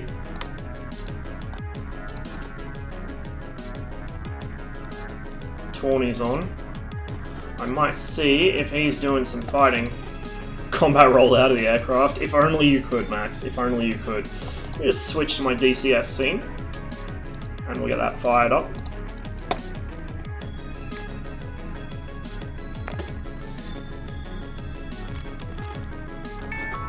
But yeah, flying the Jabber in FSX is really uncanny, having flown the real thing. I think I'm up like 50-something hours. Just over 50, I think. And from memory, I think slightly over half of that was in the Jabber, or it might have been more than half. Like, a decent amount more, I can't remember when they bought Bristol. But having spent that much time in the real aircraft, to come back and fly it in the sim just feels weird. It doesn't... Like, the real Jabber has quite heavy, like, actually really heavy controls. It's not very responsive. It's quite stable in flight, but it's not very responsive, and the controls take a lot of strength to move. And because it is so light, and because there's so much heat around here in the summer, it just buffets constantly, like, you're getting jolted around like a roller coaster. Whereas in FSX, it's almost dead steady. And then, like I said, everything feels like it's out of place, like it's scaled wrong, or it's, you know, not where it should be. And then the actual terrain itself, or like the, not the terrain, but the built-up areas are wrong. So it's hard to get a sense of where you are. Let's see if he's got his server up. Doesn't look like he does. Let me just double check what he's up to. He's probably on Growling Sidewinder's server, I would imagine, if he's not on his.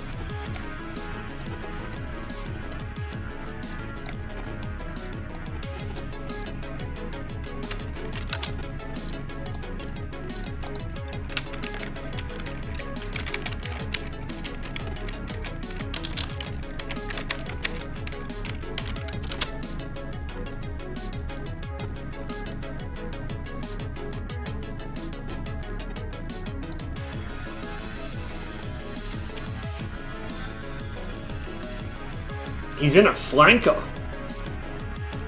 He's in a flanker. I don't know what he's doing in it, but... let's see. I'll just change game. DCS.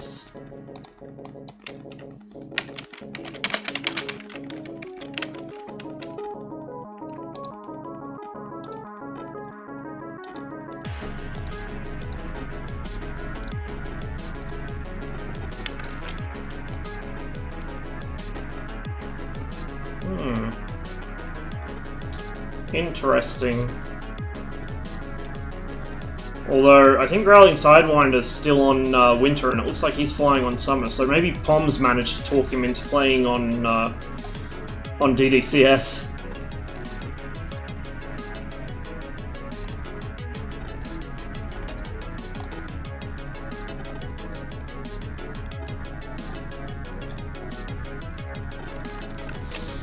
Right. I'm gonna see... There's people in Just Dogfight, but I'll probably get ping kicked from it. So we won't go in there just yet. Oh, he is in Growling Sidewinder. They've changed back to summer. Well, we'll jump in there. Why not?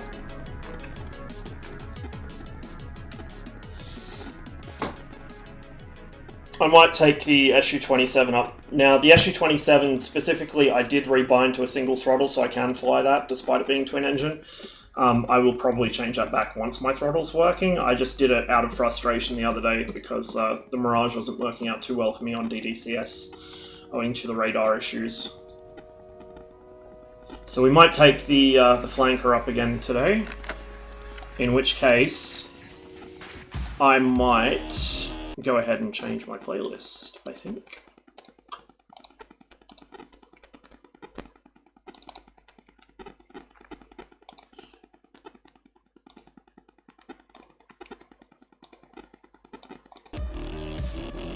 Whoops.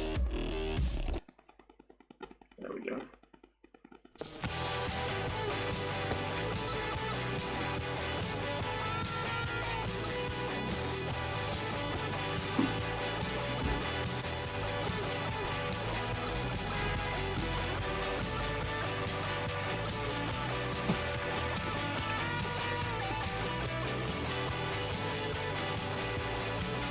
Bear with me, DCS is probably going to take a little while to load. I fixed the mirrors in the Mirage. The liveries still aren't working, but at least the mirrors are, so I can see behind myself again.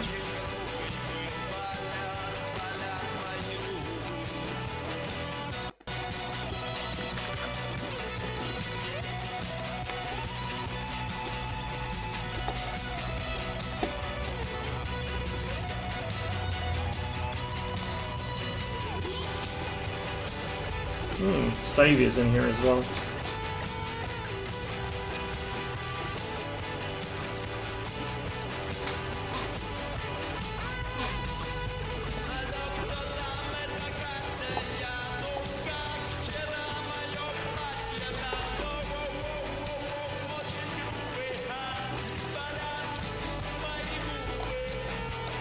More ground unit spam, because that's definitely what this server needs.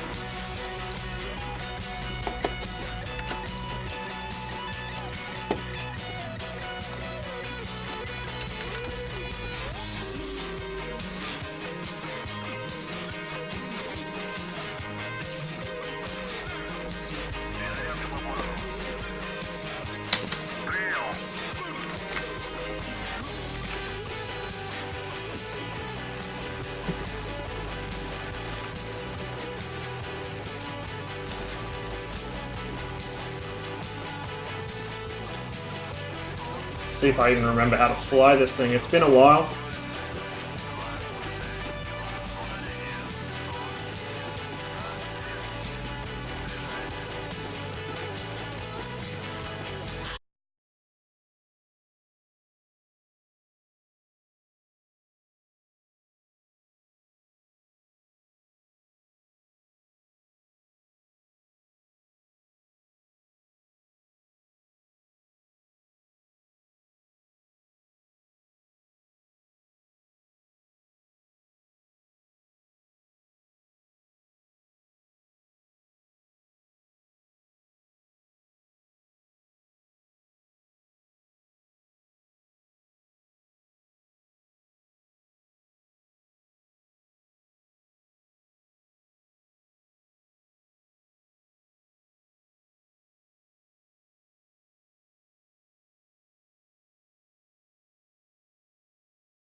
that's friendly.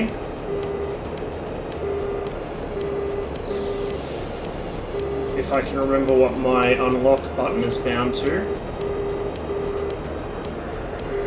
There.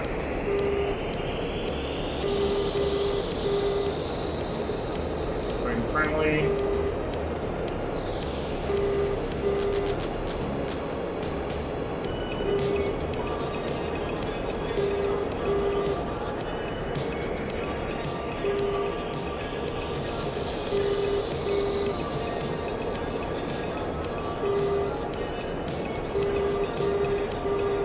This guy's basically in the weeds.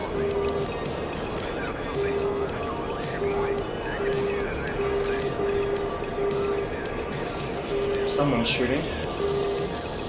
That's the friendly. I think he killed him.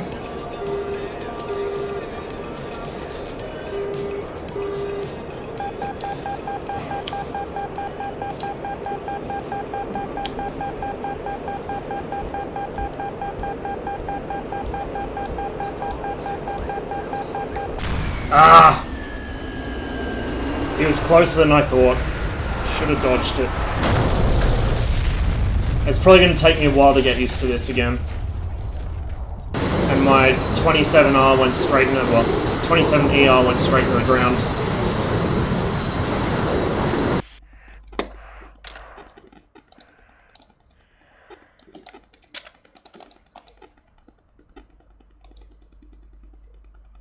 We want more of this than flares, probably. Quite a bit more of this than flares. Перезарядка по плану. Прием.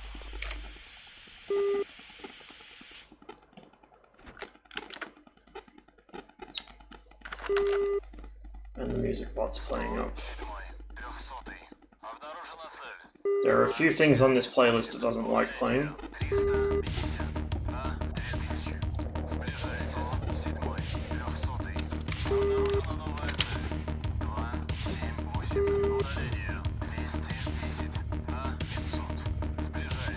Unfortunately, in the Flaming Cliffs 3 aircraft, you have to wait until you're rearmed and refueled before you can start the engines, or the ground crew throw a tantrum. We're good.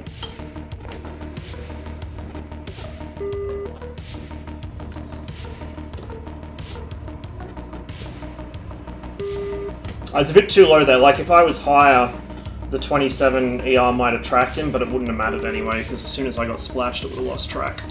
I should have really just fired a 73 and immediately turned and died behind a hill. I didn't realize just how close I was to him. Kind of forget that about the flanker, it's pretty quick. You roll up on people much faster than you expect to.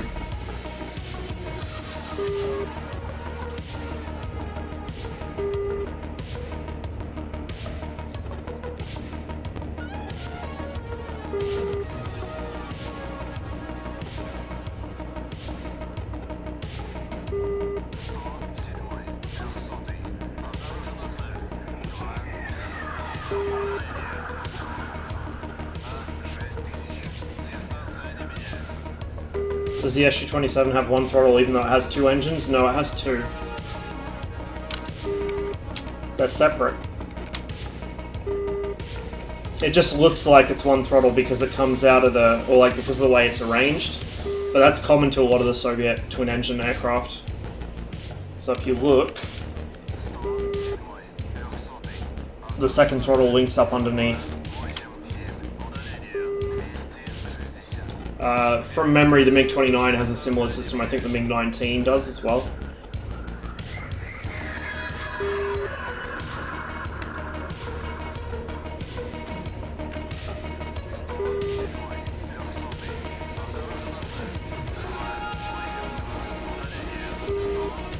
I wonder if that's tawny. That is a J-11. I might actually just take off from that taxiway as well. Save myself the trouble of taxiing all the way onto the runway. I might use flaps this time just to try and avoid the tyres bursting.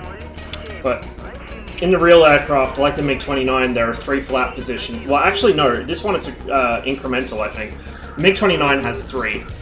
Up, takeoff, landing, but you only have up or down in the FC3 modules. There's no incremental flaps in any of them, which is really irritating.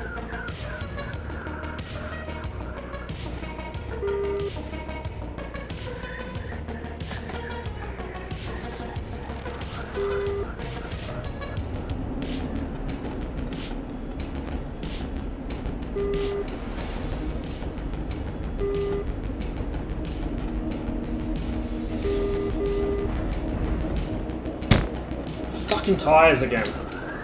Why are the tires bursting below my rotation speed now? Fuck's sake. Maybe I'm pulling back on the stick too aggressively, I don't know. But they shouldn't be bursting at that speed. They should be bursting around 350.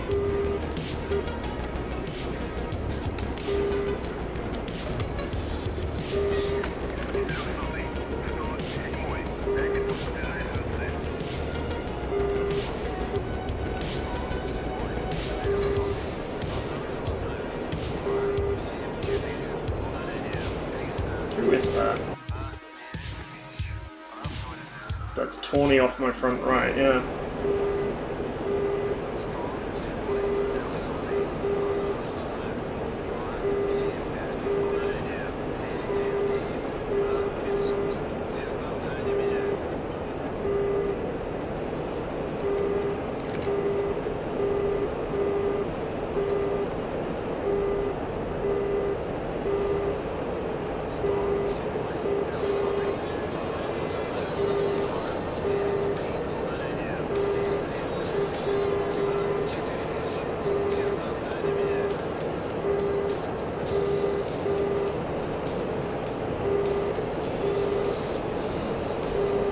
Right eye feels really funny for some reason.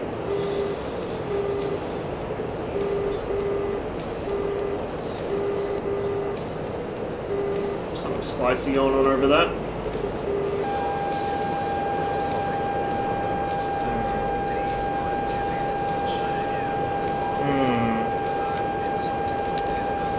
Being locked from all the way back here, intriguing.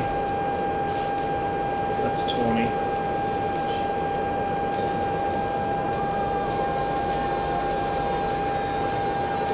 See if I can catch up to him.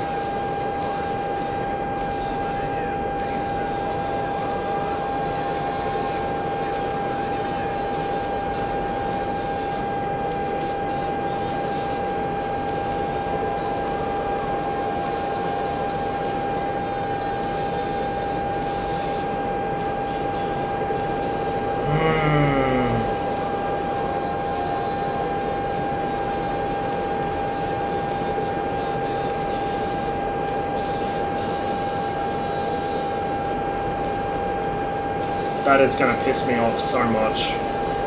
Guy's not even anywhere near firing range. He's just locking me to be annoying, I think.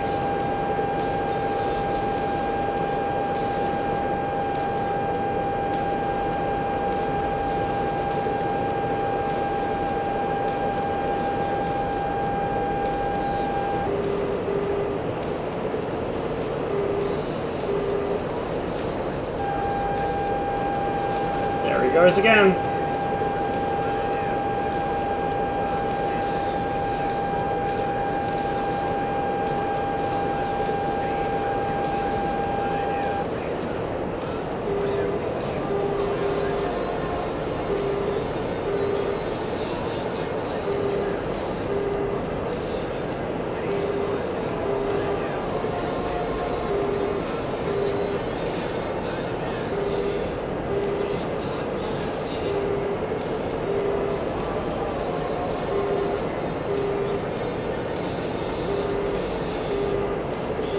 Yeah, that's fair, Max. Still, Tawny's in front of me. You think you would have locked onto him instead? Okay, we got a bad guy off the nose. I'm gonna drop lock on Tawny, which I was just using to keep eyes on him.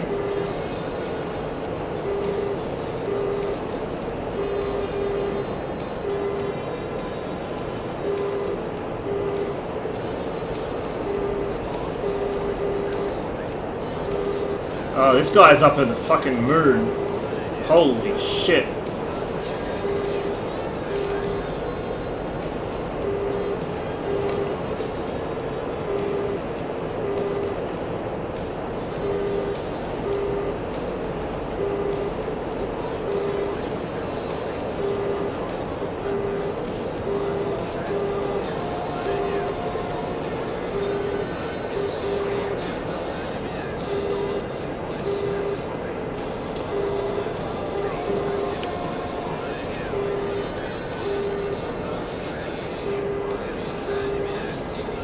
If Tawny doesn't kill him, I will. I think Tawny got him.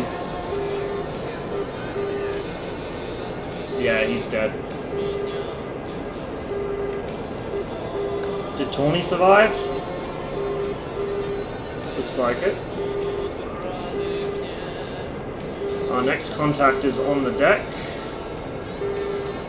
Ish. It's a bit far out to lock yet. There we go.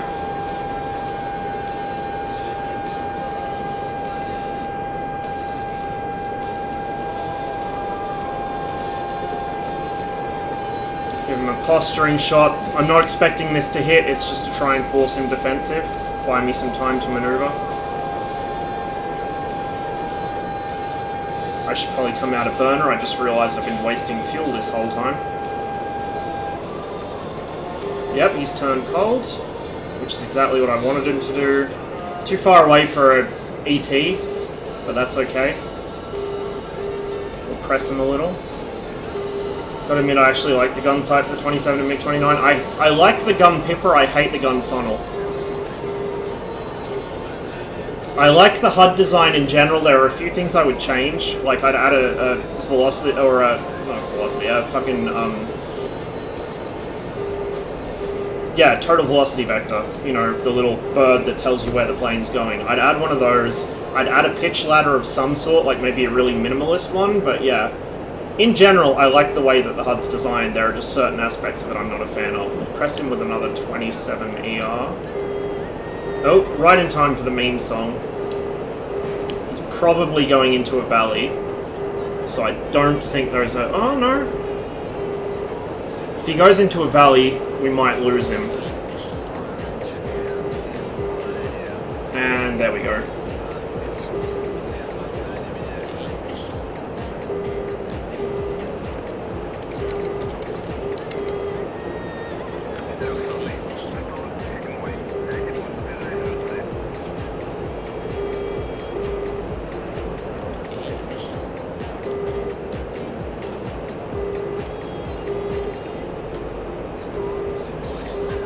Merged. Where?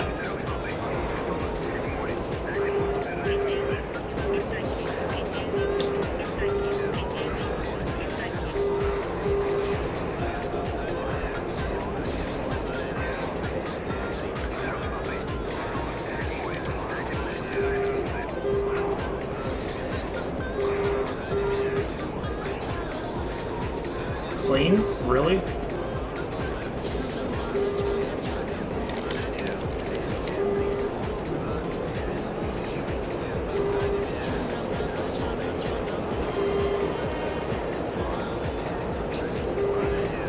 There you are, you little shit. You might get away from me here. Maybe. Nope! Smack. F-16.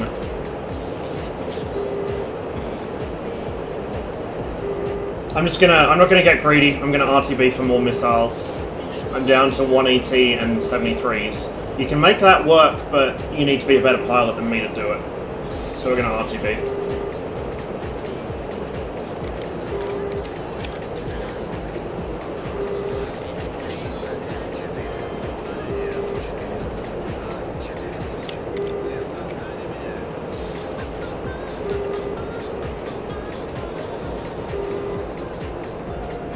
Oh, Tawny didn't survive. And he quit. Rip. Wonder if my guy killed him. Hate that it uses the plane as a reference for attitude on the HUD. Yeah, I mean, I'm used to it from flying so much Soviet stuff, but it is a bit annoying, to be fair.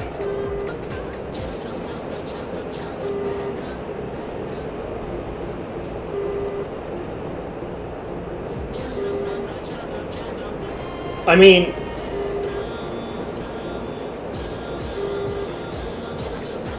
I guess it really depends what you're brought up with, to be honest.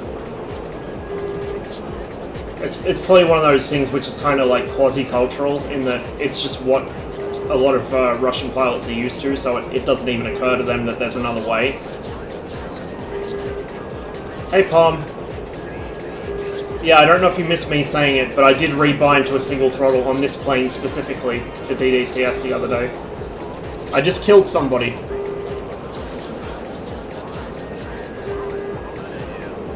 Oh, has there been more drama? Oh boy.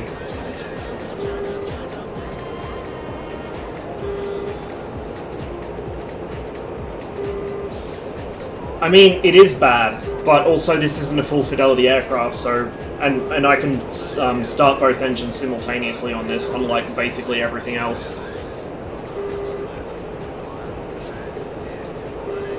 But who knows, maybe I'll do it for some of the other planes. I just don't want to have to redo all my throttle curves, like, once to rebind to a single, and then again to rebind back to double once it's fixed.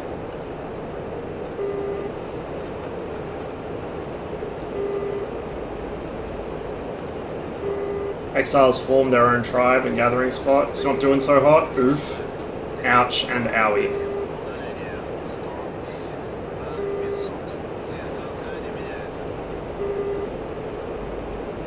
Oh, that's cute.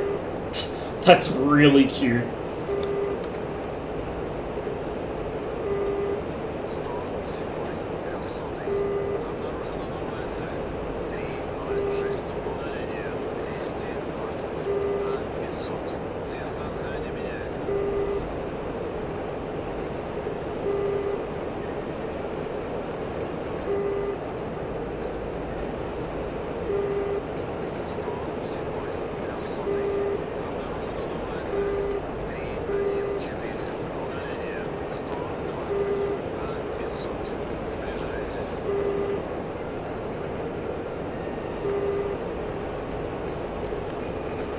I don't know, man. Some people, if they can't find drama, they have to create their own, you know?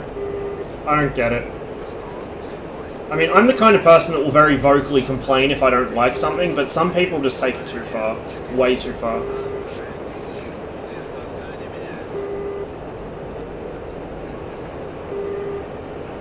This account was called out for calling the server alt-right because someone else saw posters history full of Trump memes and anime. Oh my god.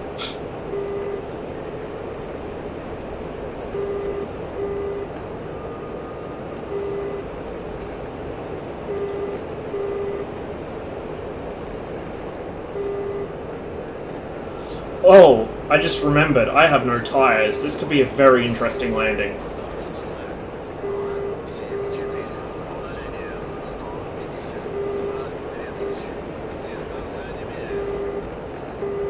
I don't know if it's just because I haven't flown the flanker in so long, or if it's that they've done something to the tire burst speed or whatever, but it's burst its tires twice now below the speed where I'd expect it to. So it's a bit troubling.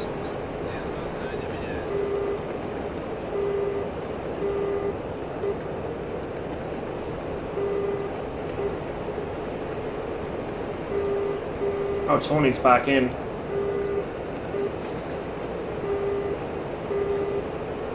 So I'm 1 for 1 at the moment. First flight I got smacked in the face by an eagle because I wasn't paying attention and got too close. And the second one I managed to kill a Viper, which I think killed Tawny. Unfortunately, I wasted like 4 or 5 missiles to hit him. Just use the power of the engines to do a hover landing.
Actually, I will say another HUD element I really like is the Mirage's acceleration indicator.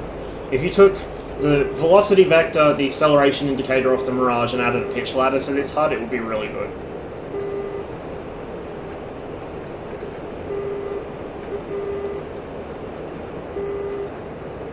But otherwise, I generally like the design of it. It's a lot less crowded than some of the Western HUDs. Although, as it's represented in-game, it's actually cleaner than the real thing. Like, the font's smaller and so on.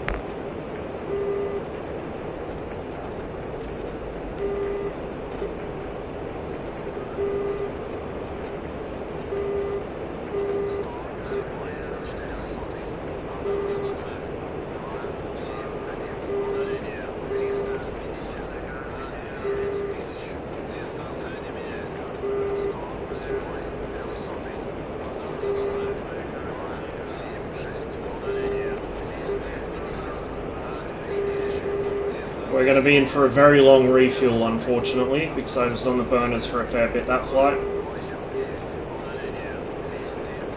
I might as well repair the tyres while I'm on the ground waiting.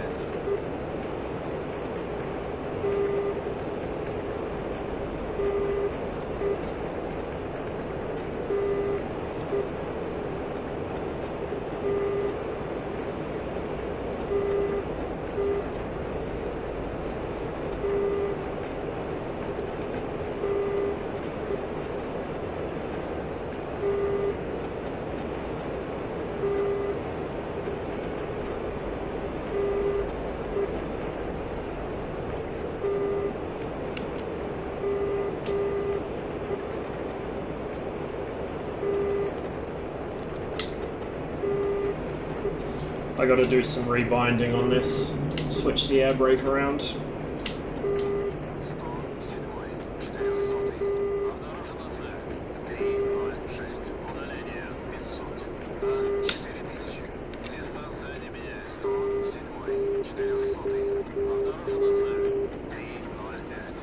We'll land on the taxiway, because why not? It's Growling Sidewinder server when in Rome. Right? Also, it just means I can get out of the way quicker if somebody's trying to actually take off from the runway.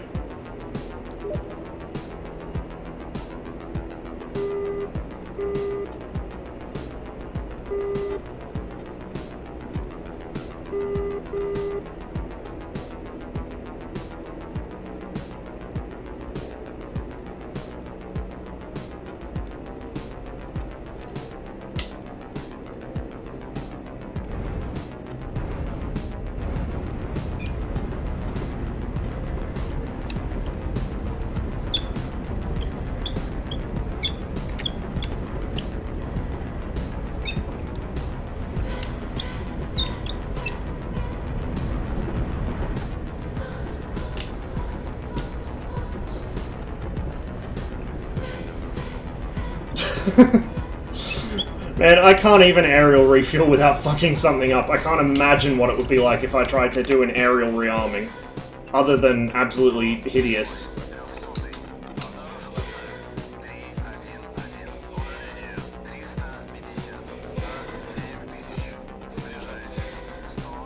Let's actually see which tyres we burst. Left, definitely. Right main's good. Oh, it's only left main. I thought I heard two... Oh, wait, yeah, it's a double wheel, isn't it? No, it's a single wheel. Why did I hear two tyres burst, then?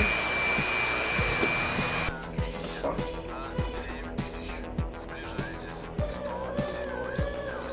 Yeah, that was a runway. It's marked as a runway, it's just that one end's been painted over, and it hasn't been crossed out. So I don't know if it's meant to be an out-of-service runway, or if it's an in-service runway, it's just missing the piano keys and the number at one end, or what the fuck. But the runway markings on these airports are bizarre. None of them have hold short lines or anything like that. I don't know if that's just a Soviet or a Russian thing, or if it's just that because it's an older terrain, ED decided not to put that much detail into the airports. I honestly have no clue. We'll just park up here. And hope nobody spawns on top of us, because that would be bad.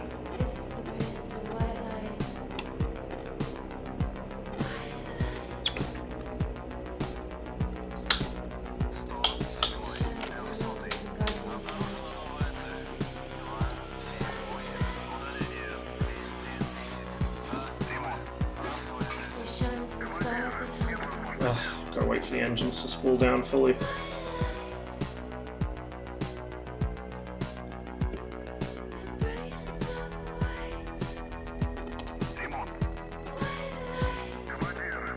Come on, my guy. The engines are off. There we go.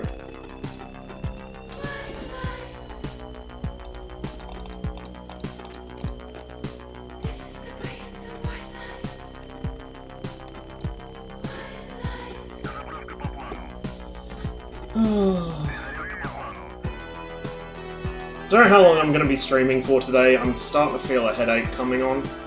I need to dash across and buy some more painkillers as well, because I forgot I was out.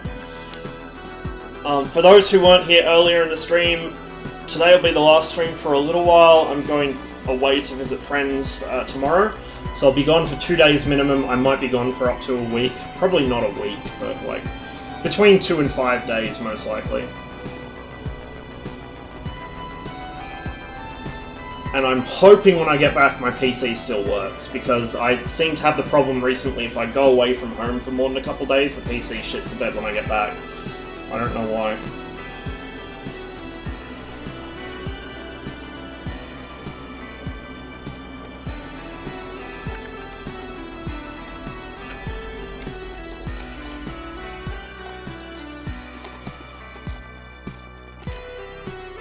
We are heavily outnumbered here on red.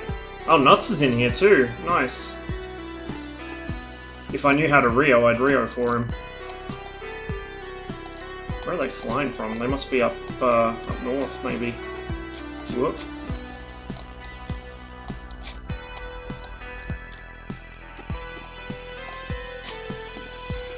No?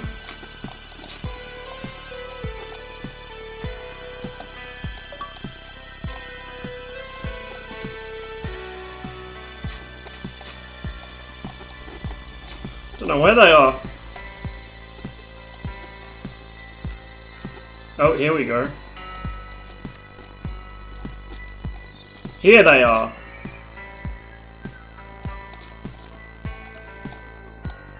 All the way up at Minvodi.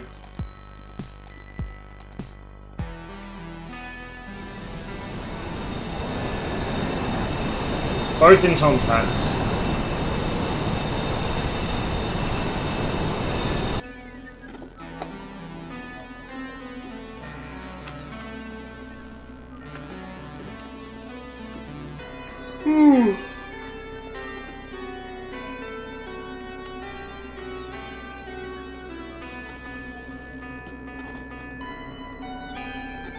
I'm gonna get a "hey, what are you doing here" in a second as the repair levitates the aircraft off the parking area.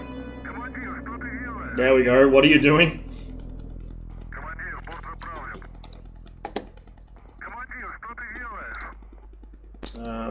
Whoops. Interesting. When you're raised off the ground, you can't talk to the ground crew at all. There we go. Okay, so we're fully refueled. I think we might even be fully rearmed.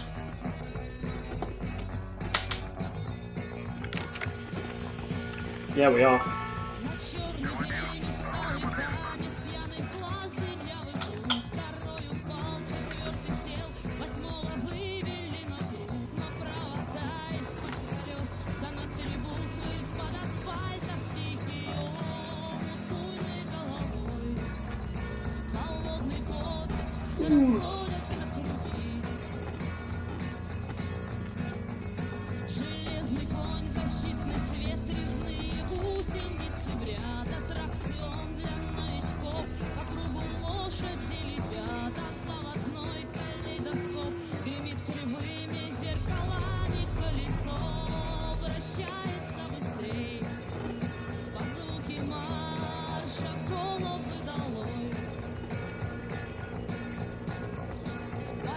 Gotcha, Pom. I will check that out later.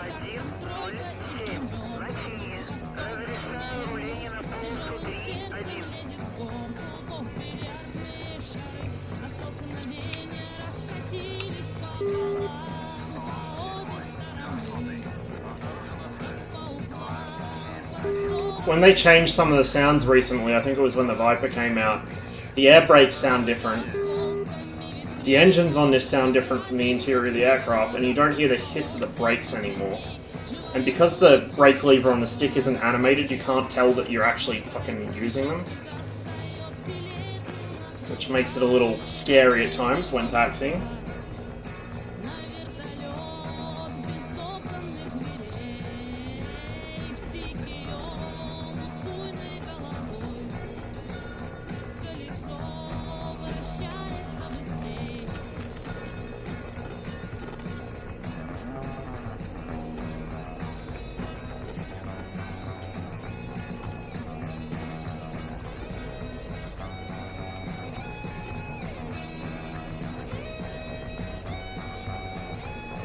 Someone's actually doing ground strike, which is rare, especially for someone in a Hornet. Almost never see them do that in this server. If I was going to be streaming for longer, I'd actually be kind of tempted to rebind the... Well, actually bind up the 25T, because I haven't done that yet. I've only flown the original 25. Kind of want to do some 25T stuff. I also wonder if the air defenses around the main airfields on this server are killable or not, if they're set to invulnerable. Because it seems like doing seed around Kutaisi and then sniping their AWACS could be a pretty good meme.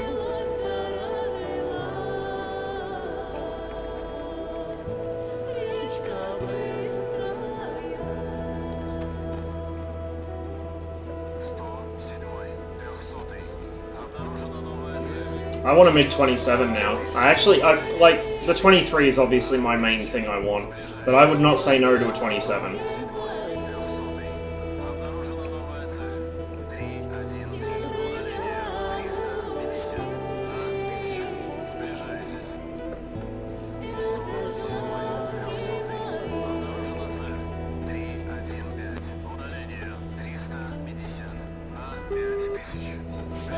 We'll take off from here, because I'm lazy. We'll go flaps again, just so I get a little bit more lift. Might get off the ground a little earlier and save the tyres, but I don't know. Maybe it's the ambient temperature, maybe the runway's too hot and that's why they're going easily. Who knows? Not me.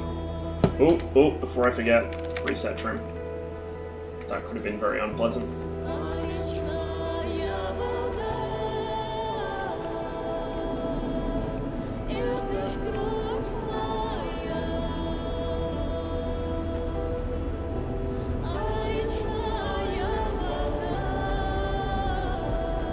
There we go. Yeah, I guess I was just pulling too hard before.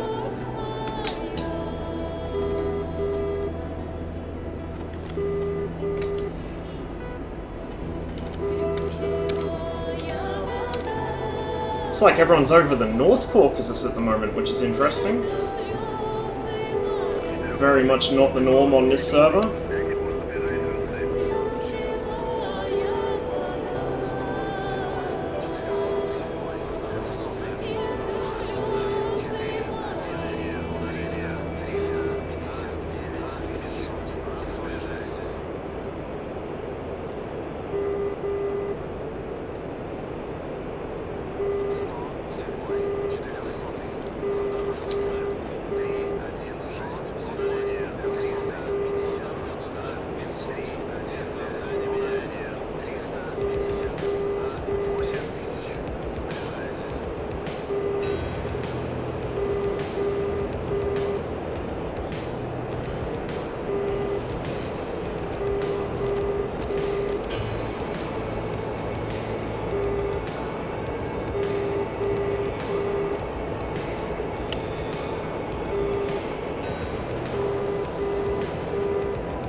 That is certainly a big clusterfuck.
Got a long way to fly before I come across anything, so I might as well get some altitude.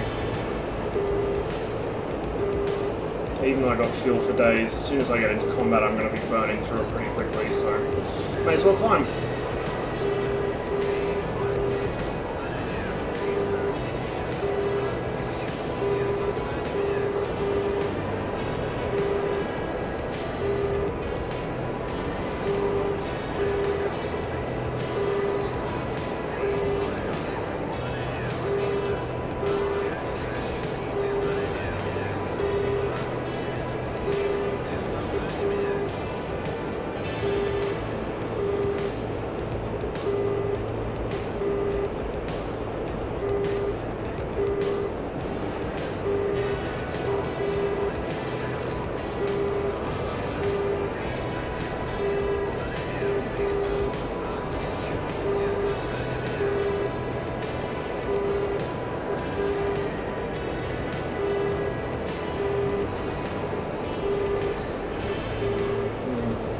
Kind of debating whether I want to go into cons or not.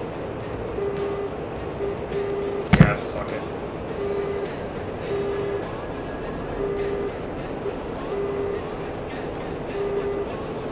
I might actually just go really high again, get above cons, chill out up there.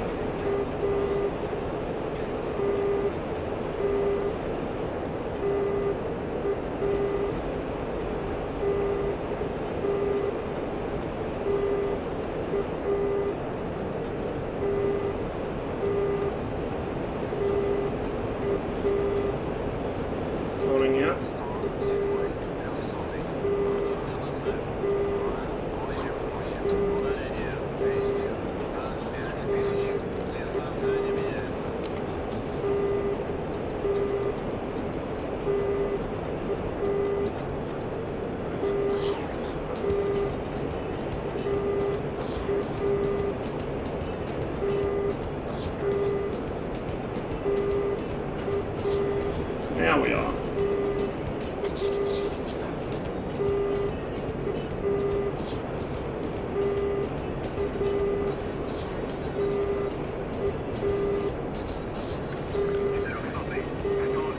Team kill. 3 hits with a 9x on a friendly. Oh my lord. What a champion. What a fucking champion. Actually got kicked from the server for that too.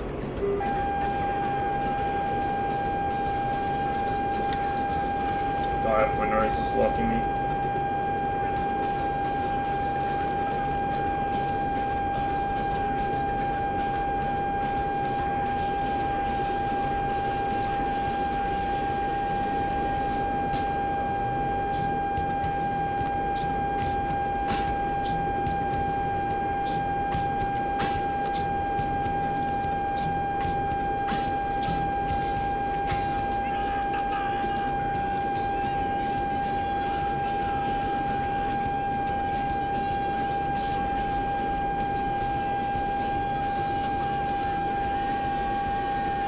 That's gonna get annoying real fast. There we go, we're above cons. Let the plane level off.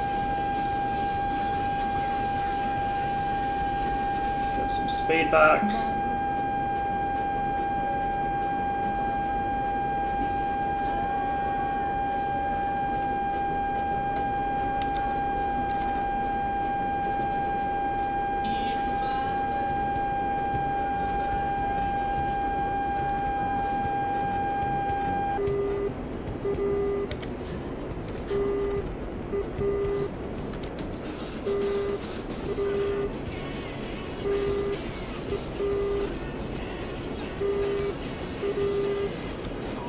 Big clusterfuck still off my nose.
Man, even at this altitude, you don't get a whole lot of fuel efficiency out of these engines, huh?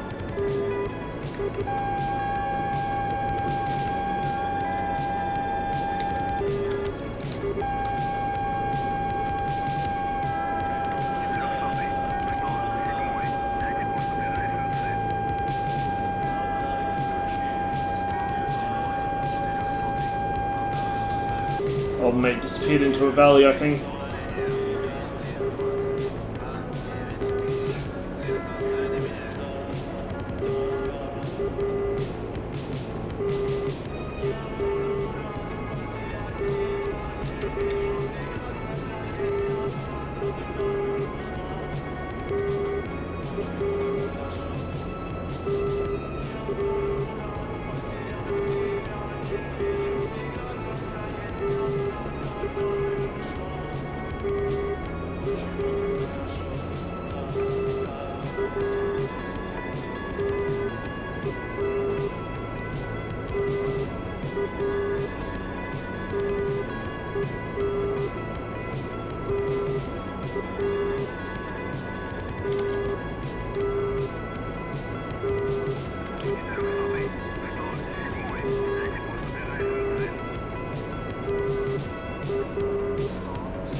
That is Kutaisi over there, so that's where their main air base is. So I'll probably have a bunch of shit coming from my left. Although with that said, a lot of them have been hanging around up over this area of the mountains, so maybe they're not flying from Kutaisi today. Maybe they've evolved. They've realized there's other air bases they can fly from.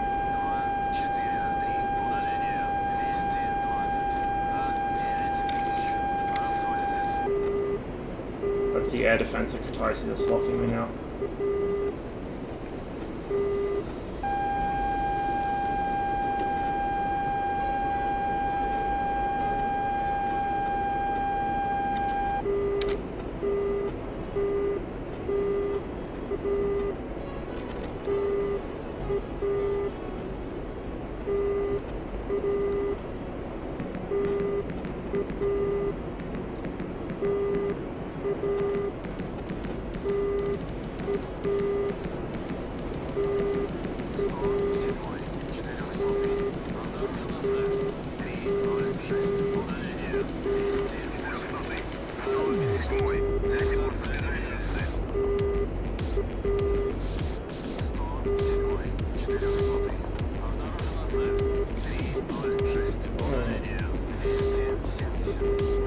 Interesting.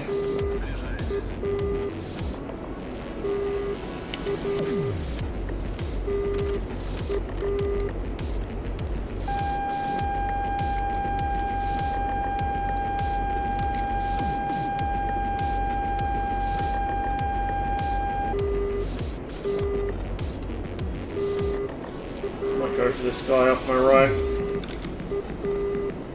See if the close one turns in. He's probably going back to land, I reckon.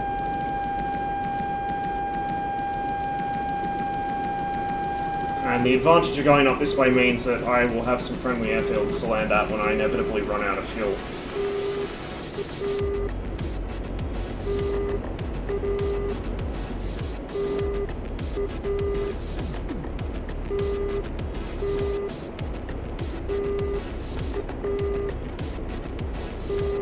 Guy seems to have turned hot again. Interesting.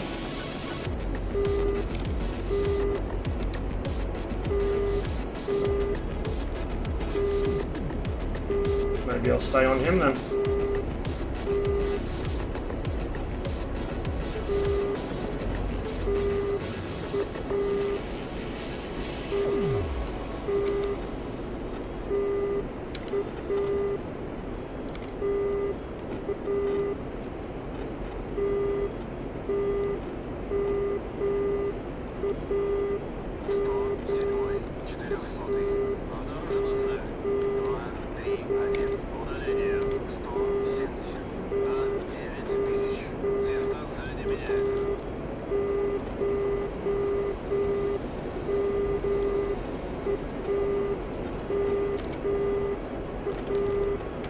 Oh, that might be their AWACS.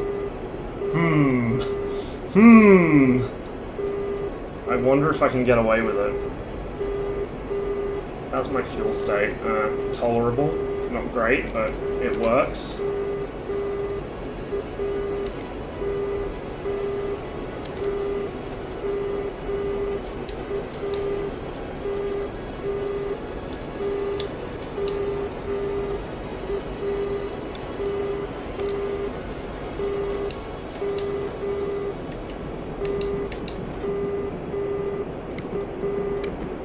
Yeah, I'm reasonably certain that's their AWACS.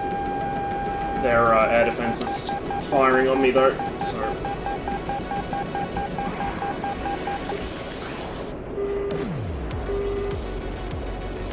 we'll leave him alone today.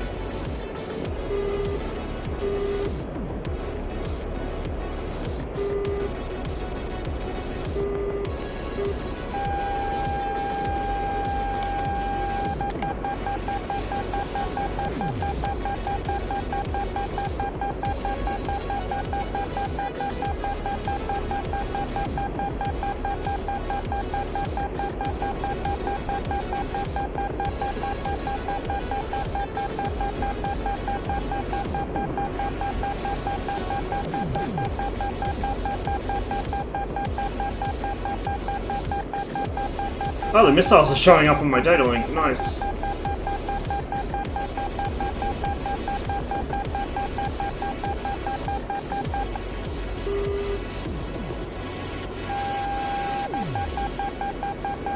I might want to dump this altitude, actually. We'll see if they pick me up again.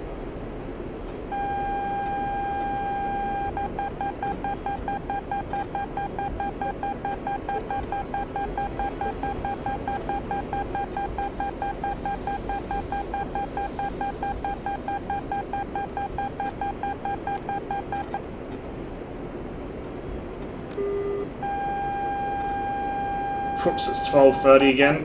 Oof.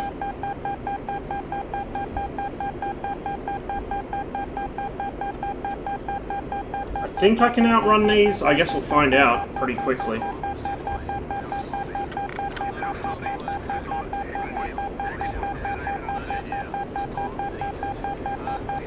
Alright, maybe we'll dive for the deck just to be sure.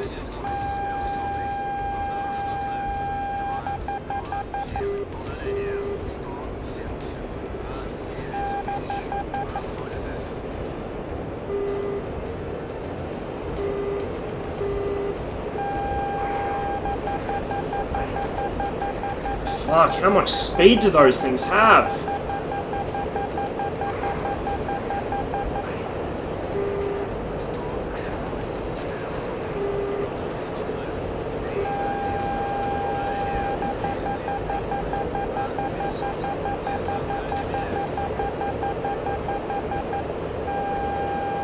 Okay, we trashed one. Well, two, actually. Trashed them all.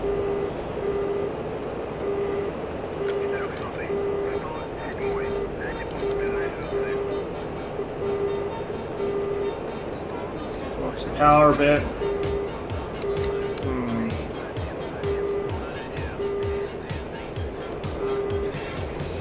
Wonder if I can get this guy.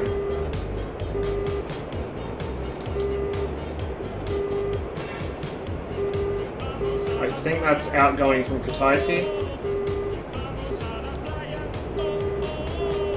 I think, unless they have two AWACS. I think they've only got one and he's out over the water. So I think this guy off my nose is actually an outgoing fighter. So we might see if we can catch him up. And do him some mischief. Conning anymore.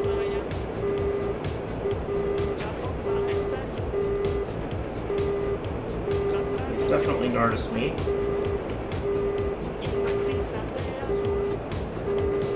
Hey, Master of All.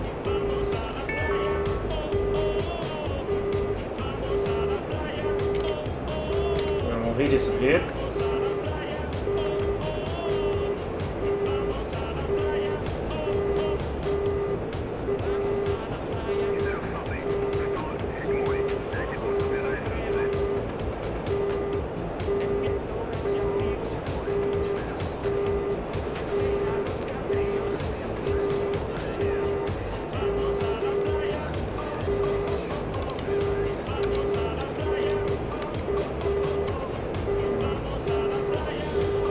Time to land and refuel, I think. No, I'm flying the Sukhoi Su-27.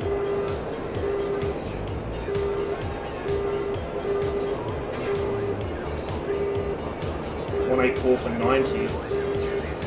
Oh shit, yeah.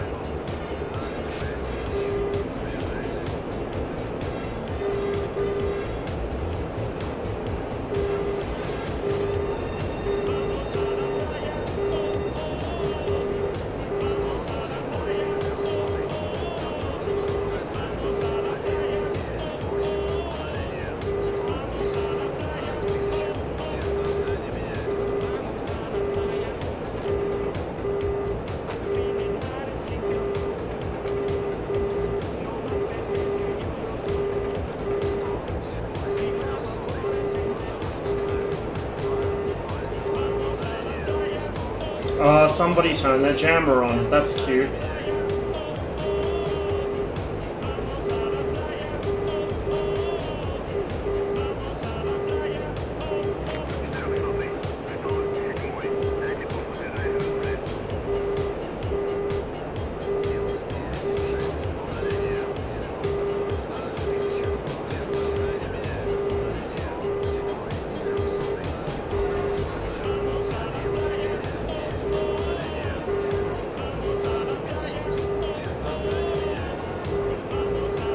Oh shit! Holy shit! Where the fuck did this guy come from?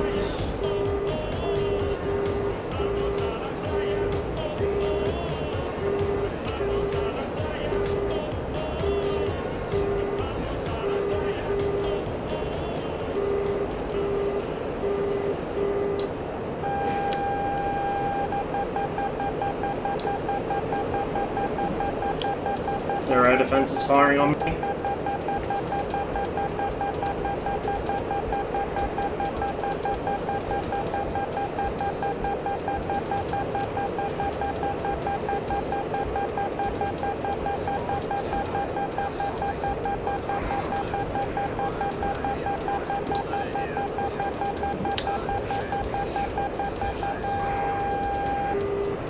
Killed him. Oh, and I just got murdered. There's an F-15. And I got nuked by a 120. I thought that was a SAM. Intriguing. That SAM also broke a lot of systems or not SAM, the 120 broke a lot of systems I've never seen break on the 27 before. Interesting.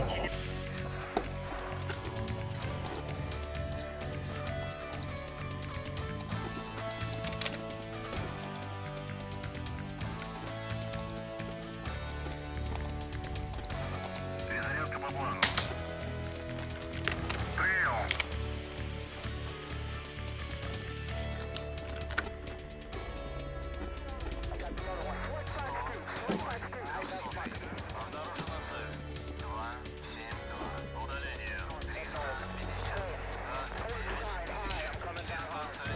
Looks like the teams have gone the other way. First we were hopelessly outnumbered, now Blue's hopelessly outnumbered.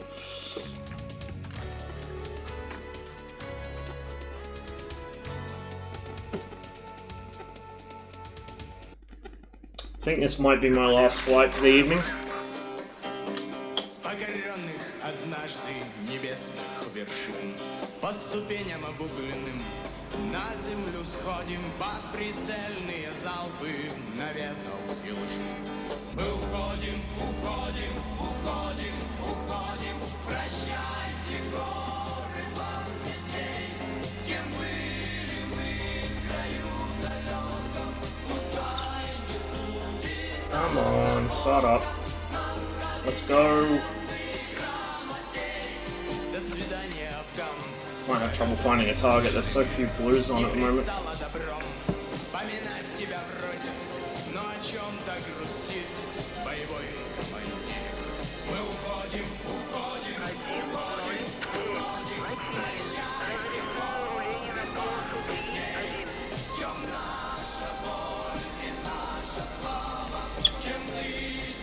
Off to bed. Fucking hell of a week. Can't wait for next Friday. Alright, man. Have some good sleep, hopefully. I'll catch you later.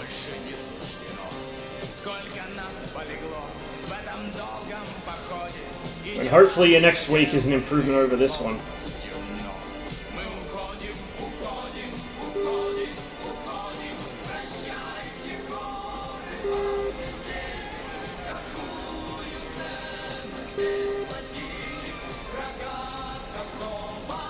I think I might just buster it over to the first thing I see.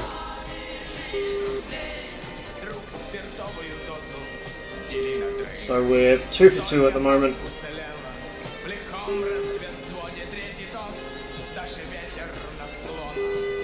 How are Tawny and Nuts going? 2 kills for Tawny, 3 for Nuts. Nuts hasn't died yet. Nice. They're doing well in their Tomcats. Then again, the Phoenix is, you know, slightly broken. Can't wait until it's fixed.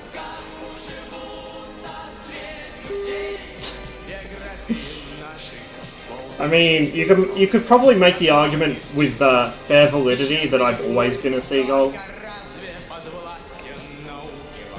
But no, I do want to hurry up and get this flight done so I can go grab some fucking painkillers before this headache kicks in full effect.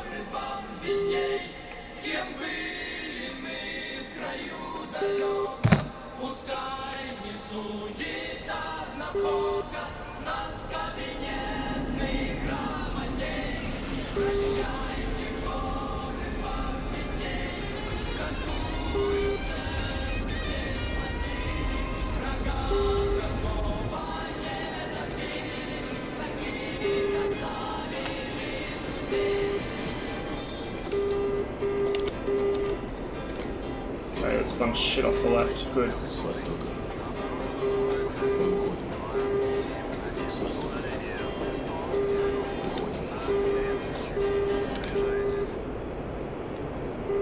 Where are they? They're pretty much on the deck, so I might just climb like hell and try and drop on them from above. Give my missiles a bit of a head start.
Clean? Bullshit.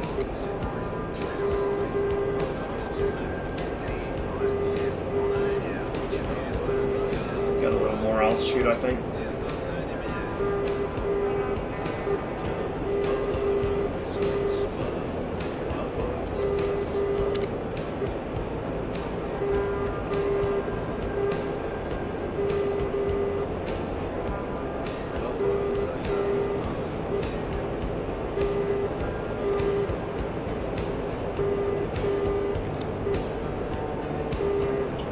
Friendly off my nose is gone.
have a lot of shit off my nose.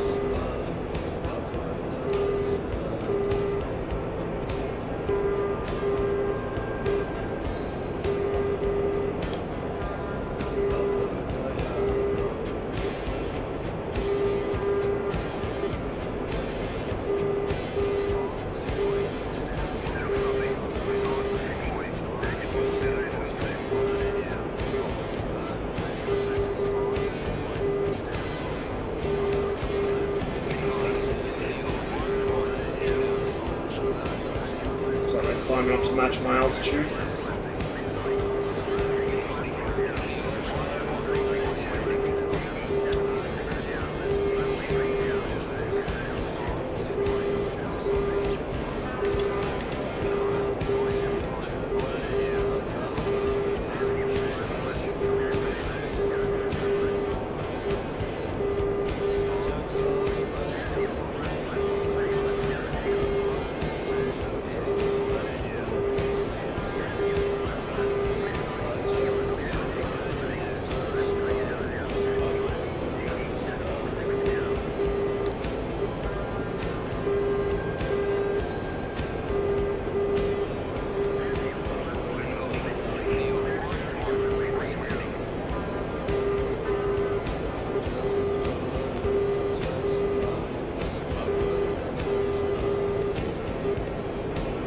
Those guys are hauling ass as well.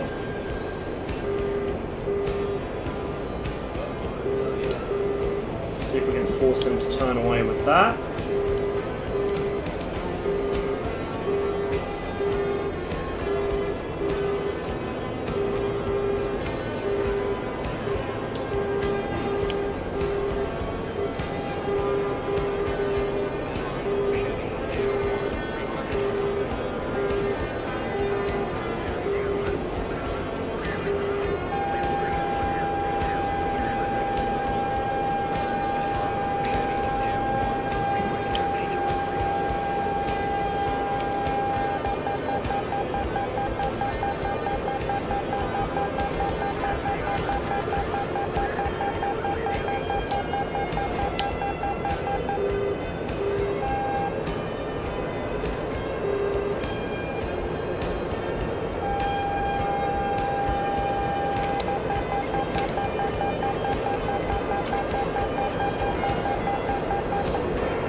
Fuck. Well, that was bound to happen sooner or later. 120, I knew that. And probably not a single one of my missiles tracked.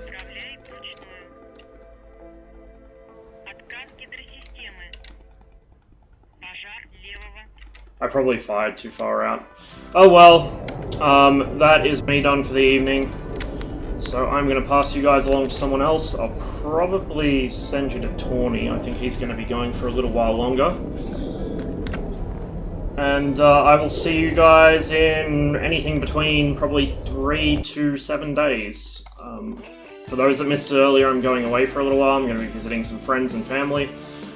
Which I was going to be doing weeks ago, and I kind of had to postpone. So yeah, I will catch you all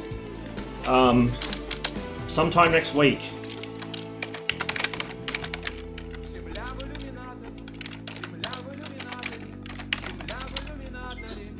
Meanwhile, let me set this up. Definitely need to get more practice in the flanker. It's been quite a long while since I've flown it. And I'm still bad with missiles, to nobody's surprise.